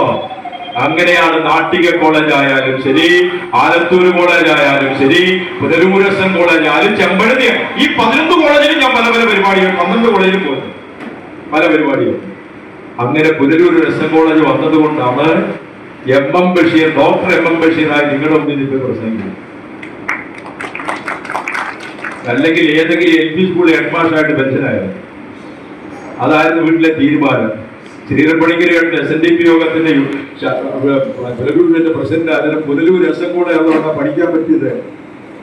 നാട്ടിക കോളേജിൽ ഞാൻ പോയപ്പോ ലൂലൂസ് എന്നത് യൂസഫലി അവിടെ ഉണ്ടായിരുന്നു. നാട്ടിക കോളേജിൽ ആദ്യമായി ഗുരുദേവന്റെ പഞ്ചലോഹ വിഗ്രഹം സ്ഥാപിച്ചുണ്ടാക്കി അതിന്റെ ആശംസ അർപ്പിക്കാൻ അവിടെ ഉണ്ടായിരുന്നു. ലൂലൂസ് സെന്ററിന്റെ നടന്ന യൂസഫ് അലി ഉണ്ടായിരുന്നു. അദ്ദേഹം പ്രസംഗിച്ചു, ഇങ്ങനൊരു കോളേജ് ഇല്ലായിരുന്നെങ്കിൽ ഞാൻ പഠിക്കുമായിരുന്നില്ല. അടുത്ത ഊഴം എന്റേതായിരുന്നു. ഇങ്ങനൊരു കോളേജ് ഇല്ലായിരുന്നെങ്കിൽ അങ്ങ് പഠിക്കുമായിരുന്നില്ല. ഇവിടെ വലിയൊരു ഓഡിറ്റോറിയം ഉണ്ടാക്കണം, അങ്ങേയപ്പുറമുള്ളപ്പോൾ വേറെ ആൾ ഉണ്ടാക്കാനും പറ്റത്തില്ല. പണിയോട് ചെയ്യും. അപ്പം തന്നെ അദ്ദേഹം ഏറ്റെടുത്ത് ഓഡിറ്റോറിയം പഠിച്ചു. കണ്ടോ? അങ്ങനെ എത്ര പ്രതിഭ ലുലു സെന്ററിനകത്ത് എത്ര 1000 ലക്ഷക്കണക്കിന് മനുഷ്യർ ജോലി ചെയ്തു. നാട്ടിക കോളേജ് കൊണ്ട് അദ്ദേഹം പഠിച്ചത് പരസ്യമായി അംഗീകരിച്ച് ആട്ടൂർ ഉണ്ടാക്കി എത്ര സ്വാധീനിച്ചു സമൂഹത്തെ, കേരളത്തെ? എത്രയാ? അങ്ങനെ എത്രയോ കോളേജുകൾ ഉണ്ടായപ്പോ ഗ്രാമാന്തരങ്ങളിൽ ആർട്സ് കോളേജ് സൃഷ്ടിച്ചപ്പോൾ അതെല്ലാം Sreenarayana college, Sreenarayana college, Sreenarayana college, S N college. Nattika ആയാലും ശരി, ചെമ്പഴന്തി ആയാലും ശരി, ആലത്തൂരായാലും ശരി, പുനലൂരായാലും ശരി, എല്ലാം ശ്രീനാരായണ ശ്രീനാരായണ ശ്രീനാരായണന്റെ കോളേജ്. കാരണം ലക്ഷോപലക്ഷം മനുഷ്യർ പഠിച്ചിറങ്ങി അവരുടെ കുടുംബവും സമൂഹവും അഭ്യുന്നതിലേക്ക് വലിച്ചത് ഇന്നത്തെ ധനകാര്യമന്ത്രി പഠിച്ചത് പുനലൂർ എസ് എൻ കോളേജിലാണ്. അയ്യോ, എത്ര പേരെ സൃഷ്ടിച്ചു. അഭിനവ കേരളത്തിന്റെ ആദൃശ്യ ചൈതന്യം ആരാണ്? ശ്രീനാരായണ. ഉണ്ടോ? രണ്ടാമത്തെ മുഖ്യമന്ത്രി, മൂന്നാമത്തെ മുഖ്യമന്ത്രി. ഈ സമുദായത്തിൽ നിന്ന് 4 മുഖ്യമന്ത്രിമാർ വന്നു. ഈ 2 മുഖ്യമന്ത്രിമാർ തുണിയേത് ജീവിക്കേണ്ടവരാ. അവരെ മുഖ്യമന്ത്രി പദത്തിലേക്ക് ഉയർത്തിയത് വിദ്യ കൊണ്ട് വിമോചിതരായാലും സംഘടന കൊണ്ട് ശക്തരായതുകൊണ്ടാ. മൂന്നാമത്തെ മുഖ്യമന്ത്രി ആരെന്നറിയോ? ഒരു ക്ലൂതര. അദ്ദേഹം എങ്ങനെ ജീവിക്കേണ്ട മനുഷ്യരെന്നറിയാമോ? ഒരു തുന്നൽക്കാരനായി ജീവിക്കുന്നതായിരുന്നു. തയ്യക്കട നടത്തിയിരുന്ന ആളാ അല്ലേ? പറഞ്ഞപ്പോഴേ മനസ്സിലായില്ലേ? തുന്നൽക്കാരനായി ജീവിച്ചില്ല. മാതൃകാപരമായ താൻ വിശ്വസിച്ച ഇസത്തിൽ പരിപൂർണമായി ഉറച്ചു നിന്ന, സ്വാർത്ഥ ലേശമില്ലാത്ത അനേകായിരങ്ങൾക്ക് മാർഗദർശനം കൊടുത്ത, ഏത് അനീതിക്കെതിരെയും സന്ധിയില്ലാതെ സമരം ചെയ്ത സഖാവിയ സജ്ജുദാനന്ദൻ. ഗുരുദേവന്റെ സമുദായത്തിൽ ഗുരുദേവൻ വളർത്തിയെടുത്ത ആ ഒരു ബോധ സംഘത്തോട് നമുക്ക് എന്ത് ചെയ്യാം? 4ാമത്തെ മുഖ്യമന്ത്രിയാണ് ഇപ്പൊ ഭരിക്കുന്നത്. അദ്ദേഹത്തിന്റെ അച്ഛന്റെ ജോലി എന്തായിരുന്നു എന്ന് KPCC പ്രസിഡന്റ് നമുക്ക് പറഞ്ഞു തന്നിട്ടുണ്ട് അല്ലേ? വിവരമുണ്ടോ മനുഷ്യന്? പോട്ടെ, രാഷ്ട്രീയമായി വ്യാഖ്യാനിക്കുമ്പോൾ ഞാൻ പറയുന്നില്ല. പോട്ടെ, ആ പണി ചെയ്യേണ്ടാണ്. ചരിത്രത്തിൽ ആദ്യമായി തുടർഭരണം കൊണ്ടുവന്ന മുഖ്യമന്ത്രി. എന്ത് ദോഷമുണ്ടെങ്കിലും ഇരിക്കട്ടെ, തുടർഭരണം കൊണ്ടുവന്ന മുഖ്യമന്ത്രി ഈ സമുദായത്തിന്റെ അംഗമാണ്. അച്ഛന്റെ ജോലി തെങ്ങുയത്തായിരുന്നു. അതിന് പോകേണ്ട മനുഷ്യൻ 2 പ്രാവശ്യം മുഖ്യമന്ത്രി ആയെങ്കിൽ ആ അഭിനവ കേരളത്തിന്റെ അദൃശ്യ ചൈതന്യം ആരാണ്? ആരാണ്? ഉറക്കപ്പെട ആരാണ്? ഭരണപരമായ മാറ്റം. വിദ്യ കൊണ്ട് വിമോചനം, സംഘടന കൊണ്ട് ശക്തി. ഇനി വിദ്യ കൊണ്ട് തന്നെ വിമോചനം ചെയ്ത കേരളത്തിൽ എത്ര പ്രതിഭകളെ, എത്ര മാറ്റ തിരുത്തലുകൾ വരുത്തിയ പ്രതിഭകളെ സൃഷ്ടിച്ചുവിട്ടത് ഗുരുദേവന്റെ മാർഗമാണ്. കേരളമാകെ കാത്തിരുന്ന പ്രഭാഷകൻ. അദ്ദേഹത്തിന്റെ നാവിലൂടെ, അദ്ദേഹത്തിന്റെ ലേഖനങ്ങളിലൂടെ കേരളത്തിൽ എത്രയോ മാറ്റങ്ങൾ ഉണ്ടാക്കിയ സുകുമാർ അഴീക്കോട്. ഏത് സമുദായക്കാരനാണ്? ഈഴവ സമുദായം എന്ന് പറയാൻ നിങ്ങൾക്ക് പ്രയാസമുണ്ടോ? നെഞ്ചത്തിന് വിളിച്ച് പറയണം. 4 മുഖ്യമന്ത്രിമാർ വന്ന വിശ്വഗുരു സമുദായത്തിൽ ഈഴവ സമുദായമാണ് ഞാൻ എന്ന് പറയാൻ നമുക്ക് ആർജവും ഊർജവും ഉണ്ടാകുന്നത്. എനിക്ക് വളരെ ഇഷ്ടപ്പെട്ടു. മഴവിൽ മനോരമയുടെ ഒരു പരിപാടിയില് മുകേഷും നവ്യ നായരും കൂടി ഇങ്ങനെ നടത്തിക്കൊണ്ടിരിക്കുക. അവരാണ് ജഡ്ജസ്. അപ്പൊ ഇങ്ങനെ വന്ന കൂട്ടത്തിലെ ഒറ്റപ്പാലം NSS കോളേജിൽ BCom വിദ്യാർത്ഥി അവരോട് പേര് വെച്ച് പറയും, എന്താ നിന്റെ പേര്? ഓജസ് ഈഴവൻ. അപ്പൊ മുകേഷ് ചോദിക്കുന്നു, മുകേഷ് ഇതിൽ പെട്ടതാ. മുകേഷ് ചോദിക്കുന്നു, അതെന്തൊരു പേരാ അത്? ഈഴവൻ ചേർത്ത് ആരെങ്കിലും പേര് പറയുമോ? അവൻ ഒട്ടും മോശമല്ല. പറയൂ, നവ്യ നായർ എന്തിനാ വെച്ചിരിക്കുന്നത്, മഞ്ജു വാര്യർ എന്തിനാ വെച്ചിരിക്കുന്നത്, അതുകൊണ്ട് ഞാൻ ഓജസ് ഈഴവൻ. മനോരമ ചാനലിൽ വിളിച്ചു, ഞാൻ വിളിച്ചു ഓജസിന്റെ എവിടെ അവരുടെ നമ്പർ വല്ലതും ഉണ്ടോ? നമ്പറില്ല. എവിടെ പഠിക്കുന്നത്? Ottapalam NSS college. അപ്പൊ ഒറ്റപ്പാലം NSS കോളേജിൽ ഞാൻ യൂണിയൻ ഇനാഗുറേഷന് പോയിട്ടുണ്ട്. പ്രിൻസിപ്പലിനെ പരിചയമുണ്ട്. പ്രിൻസിപ്പലിനെ വിളിച്ചു, ഇവന്റെ നമ്പർ എടുപ്പിച്ചു. ആ കുട്ടിയെ ഞാൻ വിളിച്ചു. മണ്ണാർക്കാട് പിന്നീട് പ്രസംഗത്തിന് പോയപ്പോ വേദിയിൽ കയറ്റിയാൽ അഭിനന്ദിച്ചു. ഓജസ് ഈഴവൻ. നെഞ്ചത്ത് കൈവച്ച് പറയാൻ പഠിക്കണം ഓജസിനെ പോലെ. ഈ അപകർഷത ബോധം ആരുണ്ടാക്കി തന്നറിയോ? ഈ സമുദായത്തിന്റെ പേര് പറയാൻ അപകർഷത ബോധം ഉണ്ടാക്കി തന്ന ഇവിടുത്തെ സവർണന്മാരാണ്. അതുകൊണ്ട് ധൈര്യം ഒരു നെഞ്ചത്ത് കൈവച്ച് വരണം. സുകുമാർ അഴീക്കോട്, ഞാൻ ജനിച്ച സമുദായത്തിൽ ജനിച്ച ഈഴവനായിരുന്നു. തത്വമസി മലയാളത്തിലല്ല ലോകത്തിന് കൊടുത്ത തത്വമസി എത്ര ഭാഷയിൽ ഇപ്പൊ തർജ്ജമ എന്നറിയോ? ചിന്താവിട്ട സീത ആശാന്റെ സീതാകാവ്യം പുസ്തകം എഴുതിയ സുകുമാർ അഴീക്കോട് നിരന്തരം സമൂഹത്തെ മാറ്റിമറിച്ച ആ നാവിന്റെ ചലനം എത്ര വലുതായിരുന്നു ആലോചിച്ച് നോക്കി. തീർന്നില്ല. കാഥിക ലോകത്തിന്റെ കാഥിക സാമ്രാട്ടായിരുന്ന സാംബശിവൻ ഈ സമുദായത്തിന്റെ അംഗമായിരുന്നു. ഇതിൽ ജനിച്ച ആളാണ്, അതിൽ അഭിമാനിക്കുന്ന ആളായിരുന്നു. നെഞ്ചത്തെ വെച്ച് അദ്ദേഹം കൊല്ലത്തുനിന്ന് കഥ പറയുമ്പോൾ പറഞ്ഞത് എനിക്ക് ഓർമ്മയുണ്ട്, ഞാൻ ഈഴവനാണ് എന്ന് പരസ്യമായി പറഞ്ഞത് എനിക്ക് ഓർമ്മയുണ്ട്. കഥ പറയുമ്പോൾ നെല്ലിന്റെ ഗീതം പറഞ്ഞ സമയത്താണ്. കാരണം അദ്ദേഹത്തെ ആക്ഷേപിച്ചൊരു സംഭവത്തിന് മറുപടി പറയാം. കൊല്ലത്ത് അദ്ദേഹത്തിന്റെ നാട്ടിൽ പറയുമായിരുന്നു. ആരാ സാംബശിവനെ ഇഷ്ടപ്പെടാത്ത? പക്ഷേ വേണ്ട രീതിയിൽ അംഗീകരിച്ചോ, വേണ്ട രീതിയിൽ അർഹത കിട്ടിയോ, എന്തെങ്കിലും ഒരു അവാർഡ് കൊടുത്തോ? സാംബശിവന്റെ കഥ പറഞ്ഞപ്പോ ആരാണ് കഥാപ്രസംഗം എന്ന കല കേരളത്തിൽ കൊണ്ടുവന്നത്? ആദ്യത്തെ കാഥികനാരാ? KK വാദ്യാലയ, അതോ ജോസഫ് കൈമാപ്പറമ്പനോ? ഇങ്ങനെയാ നമ്മളെ പഠിപ്പിച്ചിരിക്കുന്നത് അല്ലേ? ആദ്യത്തെ കാഥികൻ സത്യദേവനാണ്. സത്യദേവൻ. ഇപ്പൊ എനിക്ക് കഴിഞ്ഞ ചതയദിനത്തിൽ ഞാൻ പ്രസംഗിച്ച് വടക്കംപറവൂര് ചേന്ദമംഗലം, അവിടെയാണ് സത്യദേവൻ ആദ്യം കഥ പറഞ്ഞത്. ഒരു പള്ളിക്കൂടത്തിന് സ്കൂളിന്റെ ഉടമസ്ഥന്റെ പേര് എനിക്ക് ഓർമ്മയുണ്ടായിരുന്നു. ഏതോ ഒരു ആശാൻ, അദ്ദേഹത്തിന്റെ സ്കൂളിലാണ് ആദ്യം കഥ പറഞ്ഞത് സത്യദേവൻ. സത്യദേവൻ കഥ പറഞ്ഞു എന്തെന്നറിയുമോ? 1924 ഇതിന്റെ 100ാം വാർഷികമാണിപ്പോ. 924 ആദ്യം കഥ പറയുന്നത്. ആദ്യം കഥ പറഞ്ഞത് സത്യദേവനാണ്. സത്യദേവന്റെ ജോലി എന്തായിരുന്നു? ഹരികഥ പറയലായിരുന്നു. തമിഴ്നാട് സ്വദേശിയാണ്. ആലപ്പുഴ വന്നു താമസിച്ചതാ. തമിഴ്നാട്ടിൽ വ്യാപകമായി ഹരികഥ എന്ന് പറയുന്നത് വലിയ പ്രാമുഖ്യമുള്ള പരിപാടിയാണ്. ഹരികഥ പറഞ്ഞ് നടന്ന മനുഷ്യൻ ശിവഗിരി ചെന്നു, ഗുരുദേവനെ കണ്ടു. ആശാനും കൂടെ ഉണ്ടായിരുന്നു. അന്നേരം പറഞ്ഞു, ഞാൻ ഇനി കേരളത്തിൽ മലയാളത്തിൽ ഹരികഥ പറയാൻ ഉദ്ദേശിക്കുക. അപ്പോ ഡോക്ടർ പൽപ്പു ഉണ്ടായിരുന്നു. ഡോക്ടർ പൽപ്പു പറഞ്ഞു, ഹരികഥയാകണ്ട, വേറൊരു മോഡലിൽ പറഞ്ഞൂടെ, കഥയും പാട്ടും ഒക്കെ ആയിട്ട് പറഞ്ഞൂടെ? അപ്പൊ ഗുരുദേവൻ അംഗീകരിച്ചു. അങ്ങനെയാണെങ്കിൽ ഗുരുദേവൻ പറഞ്ഞു, ആദ്യം സമൂഹത്തിൽ മാറ്റത്തിരുത്തുകൾ സൃഷ്ടിക്കാൻ സത്യദേവ നീ ആദ്യം പറയേണ്ട കഥ ആശാൻ എഴുതിയ ചണ്ടാല ഭിക്ഷുകയാണ്. അങ്ങനെ കഥാപ്രസംഗ കലയ്ക്ക് നാന്ദി കുറിച്ചത് ഗുരുദേവനാണ്. സത്യദേവൻ കഥ പറഞ്ഞു ചേന്ദമംഗലത്ത്. കഥ ചണ്ടാല ഭിക്ഷുകി. ആ കഥയ്ക്ക് ആശാൻ എഴുതിയ കവിത കൂടാതെ മറ്റു പാട്ടുകൾ എഴുതിയ പണ്ഡിറ്റ് കറുപ്പനാണ്. 924 സത്യദേവൻ ആദ്യത്തെ കഥാപ്രസംഗം പറയുന്നത് ഗുരുദേവന്റെ അനുഗ്രഹത്തോടെയാണ്. ഗുരുദേവൻ ചില നിർദ്ദേശങ്ങളോട് വെച്ച് കേട്ടോ. കഥാപ്രസംഗം പറയുമ്പോൾ കഠിനമായി ആരെയും ആക്ഷേപിക്കരുത്. വിമർശനങ്ങൾ ആകാം. രാജഭരണത്തിലെ തകരാറുകളെ സംബന്ധിച്ച് സമൂഹത്തിലെ അനീതിയെ കുറിച്ചില്ല പറയാം. പക്ഷേ മോശമായ ഭാഷയിൽ, കഠിനമായ ഭാഷയിൽ ആരെയും വിമർശിക്കരുത്, ആരെയും വേദനിപ്പിക്കരുത്. കഥ പറഞ്ഞു സത്യദേവനെ അനുഗ്രഹിച്ച് കഥാപ്രസംഗം എന്ന കലാരൂപം ഉണ്ടാക്കി വിട്ടത് ഗുരുദേവന്റെ അനുഗ്രഹത്തോടെയാണ്.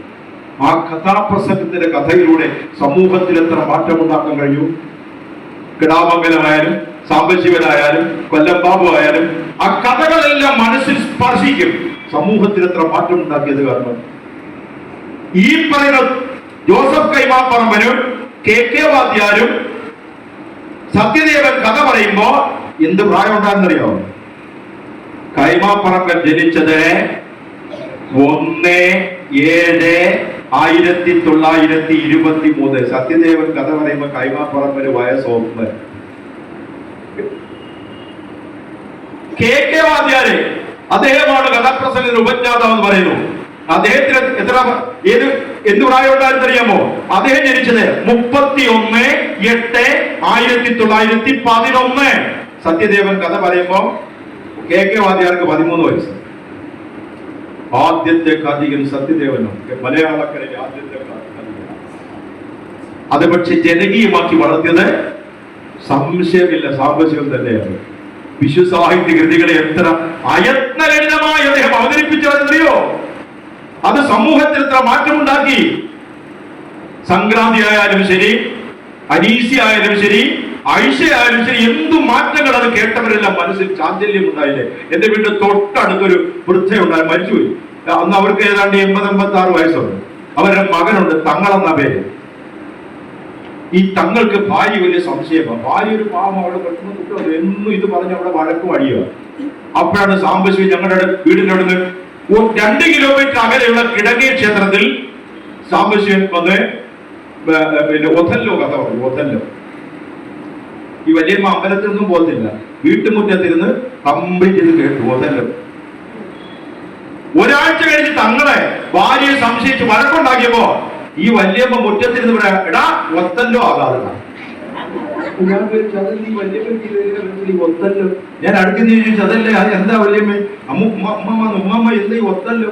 അത് ശാമ്പം പറയുന്നത്, സംശയം പറയാ. ശാമ്പം പറഞ്ഞു കേട്ടില്ലേ ഒത്തല്ലോടെ കഥ?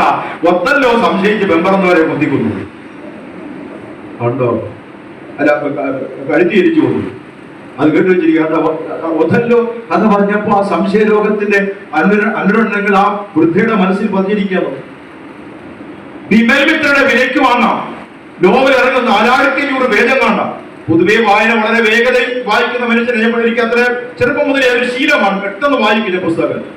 പക്ഷേ ഇത് ലൈബ്രറി അന്ന് പൈസ കൊടുത്ത് വാങ്ങിക്കാൻ നിർവാഹമില്ല. ഞങ്ങളുടെ ലൈബ്രറിയിൽ ആദ്യമായി വിലയ്ക്ക് വാങ്ങാൻ വരുന്നു. ഞാൻ ലൈബ്രറിയിൽ എന്നെ പഠിപ്പിക്കുന്ന അധ്യാപകനാണ്. നേരത്തെ ഇത് ബുക്ക് ചെയ്ത് വെച്ചു. പുസ്തകം എടുത്തോണ്ട് വന്നു, വായിച്ചു നോക്കി. ഒരു 10 പേജ് വായിക്കുമ്പോൾ ആദ്യത്തെ പേജിലെ കഥ മുഴുവൻ വിട്ടു. പിന്നെ നോട്ടെഴുതി സത്യമായി 45 ദിവസം കൊണ്ടാണ് വിലയ്ക്ക് വാങ്ങാൻ വായിച്ചത്.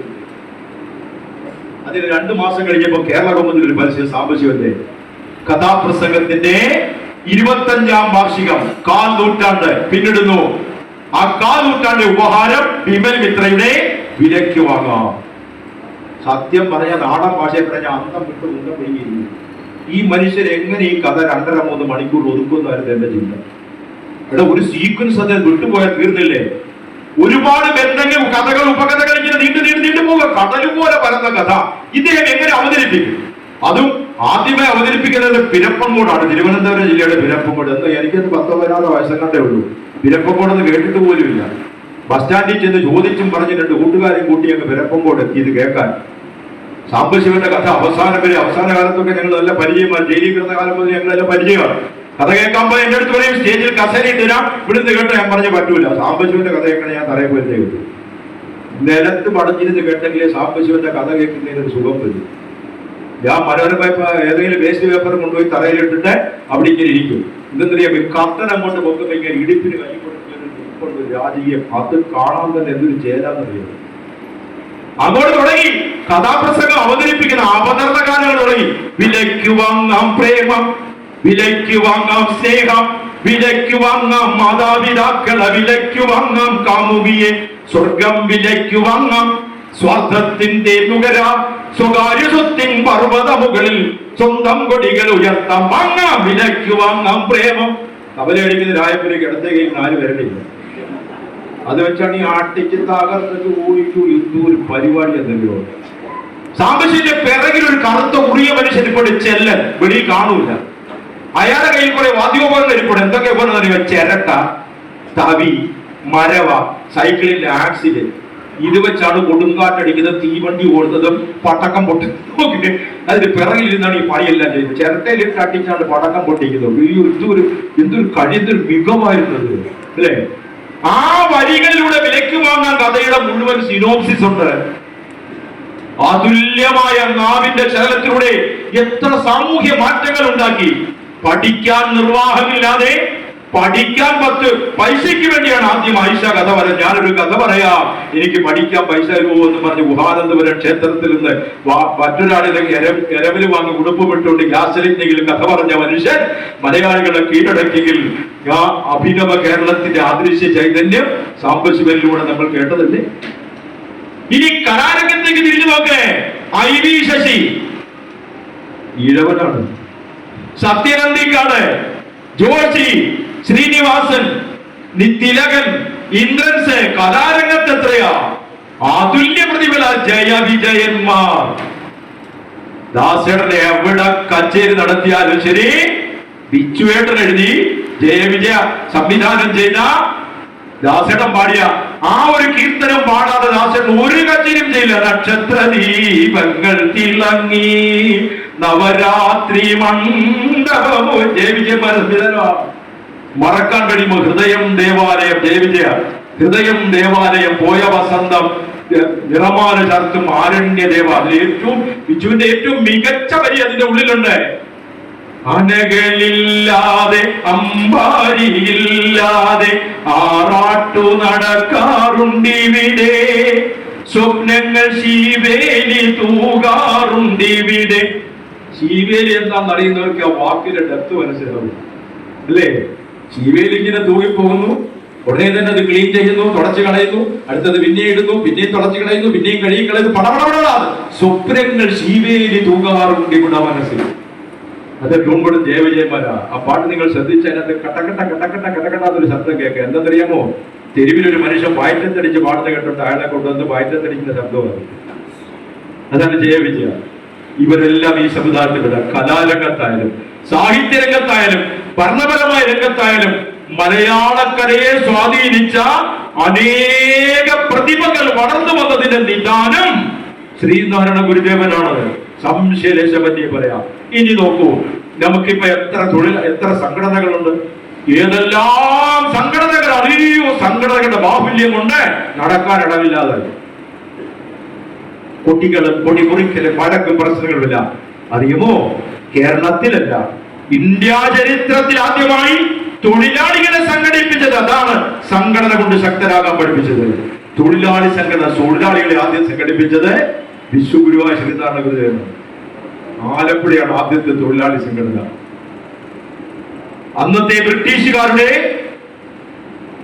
കമ്പനികളാണ് അവിടെ ഉള്ളത്. അതിൽ ജോലി ചെയ്തവർക്ക് മതിയായ ശമ്പളം കൊടുക്കൂല, ഓവർ ടൈം ഇല്ല, അത്യധ്വാനം ചെയ്ത അടിമവേല ചെയ്യിച്ച് തുച്ഛമായ ശമ്പളത്തിൽ അങ്ങനെ പോയി. ഒരുപാട് കമ്പനികൾ അന്ന് ആലപ്പുഴയിലെ ബ്രിട്ടീഷുകാരുണ്ടായിരുന്നു. അതിലുള്ളത് ഇപ്പോഴും ഉണ്ട്. ആസ്പിൻ വാളൊക്കെ ഇപ്പോഴും അവിടെ ഉണ്ട്. അതിലൊരു കമ്പനി ആയിരുന്നു ഡെറാസ് മെയിൽ. അതിലൊരു PK ബാവ ഉണ്ടായിരുന്നു. കുടുംബം പോറ്റാൻ പാടുപെട്ടു. പുറമേയാൻ പോലും അവസരമില്ല. രോഗവും ദുരിതങ്ങളും പ്രയാസങ്ങളുമായി ആകെ ബുദ്ധിമുട്ടി. അന്നേരം വൈകുന്നേരങ്ങളിൽ ആലപ്പുഴയിൽ എല്ലാവരും ഒരുമിച്ച് കൊടുത്ത ഒരു കേശവന്റെ കടയുണ്ട്. കേശവൻ വൈദ്യരുടെ കടയിൽ കൂടും. തൊഴിലാളികളെല്ലാം അവിടുന്ന് പരസ്പരം സങ്കടം എല്ലാം പറഞ്ഞ് കേശവന്റെ കടയിൽ എന്തെങ്കിലും ധൈര്യം വേണോ കുഴപ്പമൊക്കെ മാറ്റി പിന്നെ അരിഷ്ടം അടിക്കുന്നത് അതിൽ വാങ്ങിച്ച് അടിച്ച് അതുപോലായിട്ട് കേശവന്റെ അങ്ങനത്തെ ഉണ്ടായിരുന്ന എനിക്ക് അറിയത്തില്ല.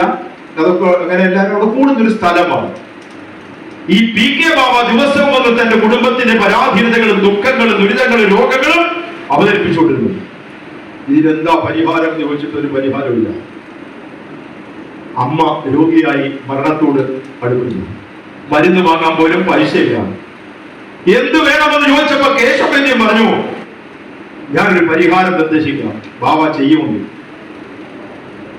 അപ്പൊ ബാബ പറഞ്ഞു, എന്ത് പരിഹാരം വേണമെങ്കിലും ചെയ്യാം, പ്രവർത്തിക്കാം. എന്നാൽ കിടങ്ങാപ്പറമ്പ് ക്ഷേത്രത്തിൽ ശ്രീനാരായണ ഗുരുദേവനുണ്ട്. നമുക്ക് പോയി കണ്ട് സങ്കടം ഒന്ന് പറയാം. ചങ്ങനാശ്ശേരി ആലപ്പുഴ റോഡ് AC റോഡിലെ ജംഗ്ഷൻ ഇപ്പൊ കാർബണുണ്ടായ മെഡിക്കൽ വിദ്യാർത്ഥികൾ മരിച്ചതിന് 1/2 കിലോമീറ്റർ പുറത്ത് വെച്ച് വലത്തോട് തിരിഞ്ഞ മുഹമ്മയ്ക്ക് തിരിയുന്ന വഴിക്കാണ്, ബസ് സ്റ്റാൻഡിലേക്ക് പോകുന്ന വഴിക്കാണ് കിടങ്ങാമ്പറമ്പ് ക്ഷേത്രം.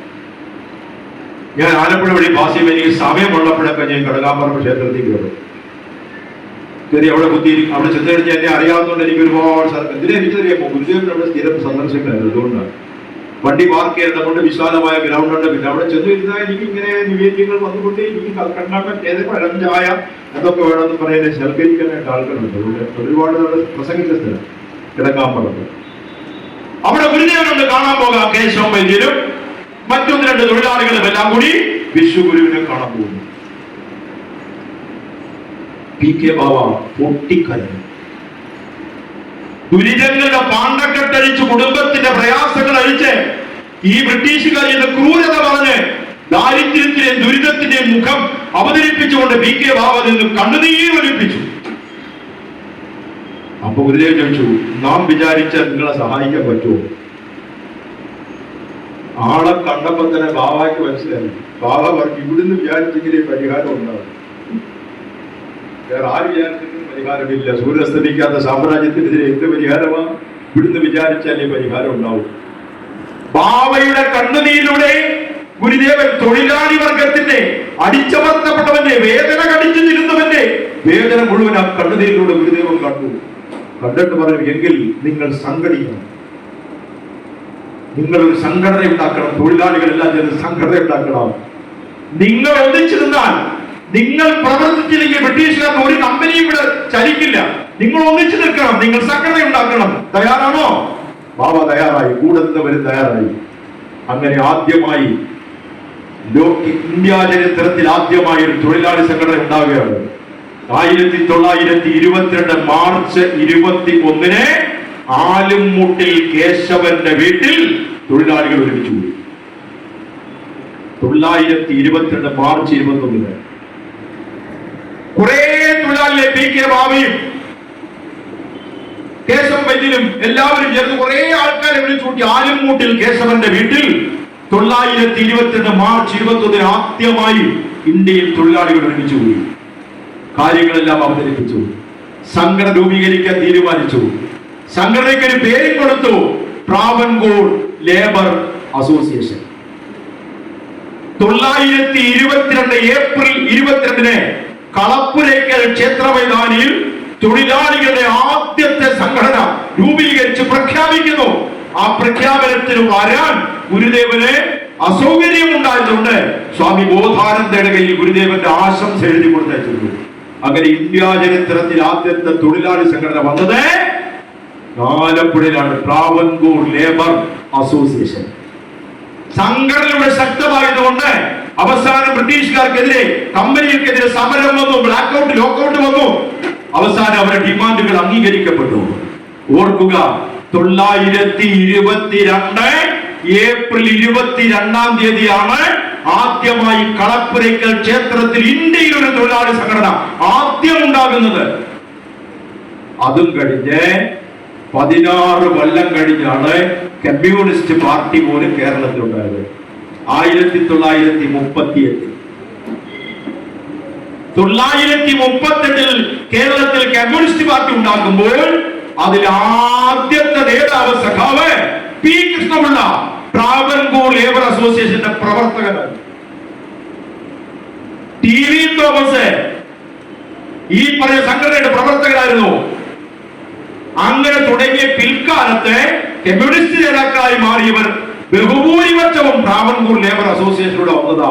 അതുകൊണ്ടാണ് ഇന്നും ആലപ്പുഴ ജില്ലയിലാണ് കമ്മ്യൂണിസ്റ്റ് പാർട്ടിക്ക് ഏറ്റവും കൂടുതൽ വേരോട്ടം ഉള്ളത്. പുന്നപ്ര വയലാർ സമരം നടന്ന സംഭവങ്ങൾ, വെടിവെപ്പ് നടന്നൊക്കെ അവിടെയാണ്. കണ്ടോ, ഇത് ഉണ്ടാക്കി വിട്ടത്, ഇത് സൃഷ്ടിച്ചു വിട്ടത് ഗുരുദേവൻ. ഞാൻ ഒന്നുകൂടി പറഞ്ഞ് അവസാനിപ്പിക്കാം. 5 മിനിറ്റോടെ 1 മണി. ഞാൻ വളരെ സമയത്തിന്റെ കാര്യത്തിൽ വളരെ ഷാർപ്പാണ്. 1 മണിയാകുമ്പോൾ നമുക്ക് പിരിയണം. അതാണ് നമ്മുടെ കണക്ക്. ഭക്ഷണം കഴിച്ചിട്ട് ഇനി നിങ്ങൾക്ക് ഇവിടെ ഇരുന്നാൽ മതി. എനിക്ക് കുമ്പഴ ചെല്ലണം. പത്തനംതിട്ട ജില്ലയിലെ കുമ്പഴ അയ്യപ്പന്മാർ ദുരിതരാകൊണ്ടിരിക്കുന്ന കുമ്പഴയിലെ അയ്യപ്പ സത്രം വെച്ചിരിക്കുകയാണ്. 6 മണിക്ക് അയ്യപ്പ സത്രത്തിൽ പ്രസംഗിക്കണം. അവര് അയ്യപ്പന്റെ സത്രമായപ്പോൾ അവര് കരുതി ഒരു വാവൻ ഏതായാലും വേണ്ടേ, അങ്ങനെ വിളിച്ചിരിക്കുക. അയ്യപ്പന്റെ കഥയിൽ ഒത്തിരി നമുക്ക് പഠിക്കാനുണ്ട്, ഒരുപാട് സംഭവങ്ങൾ, അത് വേറെ വിഷയം. ഒന്നുകൂടി പറഞ്ഞ് അവസാനിപ്പിക്കും. ഇപ്പൊ തീർത്ഥാടനത്തിന്റെ കാലമാണ്. കഴിഞ്ഞ പ്രാവശ്യം ഞാൻ സംസാരിച്ച വിഷയം അതാണ്. യുഗാന്തരങ്ങളിലേക്കുള്ള മാർഗരേഖയാണ് ശിവഗിരി തീർത്ഥാടനം. കഴിഞ്ഞ പ്രാവശ്യം ഞാൻ പറഞ്ഞുകൊണ്ടുവന്ന വിഷയം അതാ. പകുതിയായപ്പോഴത്തേക്ക് ഗോവ ഗവർണർ വന്നപ്പോൾ ഞാൻ നിർത്തിക്കളഞ്ഞു. അതുകൊണ്ട് ഈ തീർത്ഥാടകർക്ക് അനുവാദം കൊടുക്കുന്ന സമയത്ത് ചോദിച്ച കുറെ ചോദ്യങ്ങൾ, ഇന്റർനെറ്റിലും വൈദ്യരോട് ചോദിച്ച കുറെ ചോദ്യങ്ങളുടെ ഉത്തരം നമ്മൾ ഒരുപാട് കേൾക്കുകയും പഠിക്കുകയും ചെയ്ത ആ ചോദ്യത്തിനൊരു ചോദ്യമായിരുന്നു, രുദ്രാക്ഷം ധരിക്കുന്നു. എല്ലാരും വ്രതമെടുക്കുമ്പോൾ രുദ്രാക്ഷം ധരിക്കുമല്ലോ, ശിവഗിരി തീർത്ഥാടനത്തിൽ രുദ്രാക്ഷം ധരിക്കണോ? പെട്ടെന്ന് ഗുരുദേവൻ പ്രതികരിച്ച് എങ്ങനെയാണെന്നറിയാമോ? പച്ചവെള്ളത്തിൽ അരച്ചു കുടിച്ചാൽ പല രോഗങ്ങളും മാറുന്നു. ബാഹ്യമായ കാട്ടിക്കൂട്ടലിനെ ഇതിനേക്കാൾ മനോഹരമായി പരിഹസിച്ച് തള്ളാൻ ലോകത്ത് വേറെ ആരെ കൊണ്ട് കഴിയും? എടാ, നീ രുദ്രാക്ഷം ധരിച്ച് വേഷം കെട്ടിയാ പോരാ, ഉള്ളിലാണ് ശുദ്ധിയുണ്ട്. അതുകൊണ്ടാണ് പഞ്ചശുദ്ധി പഠിപ്പിച്ചത്.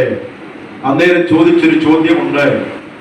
അപ്പൊ നമ്മൾ ശിവഗിരി തീർത്ഥാടനത്തിൽ പോകുന്ന സമയത്ത് ധരിക്കുന്ന വസ്ത്രത്തിന്റെ നിറം എന്തായിരിക്കണം? ഇത് പറയുന്ന സമയത്ത് നാഗപ്പട ക്ഷേത്രത്തിൽ നിന്നാണ് ഈ സംസാരം.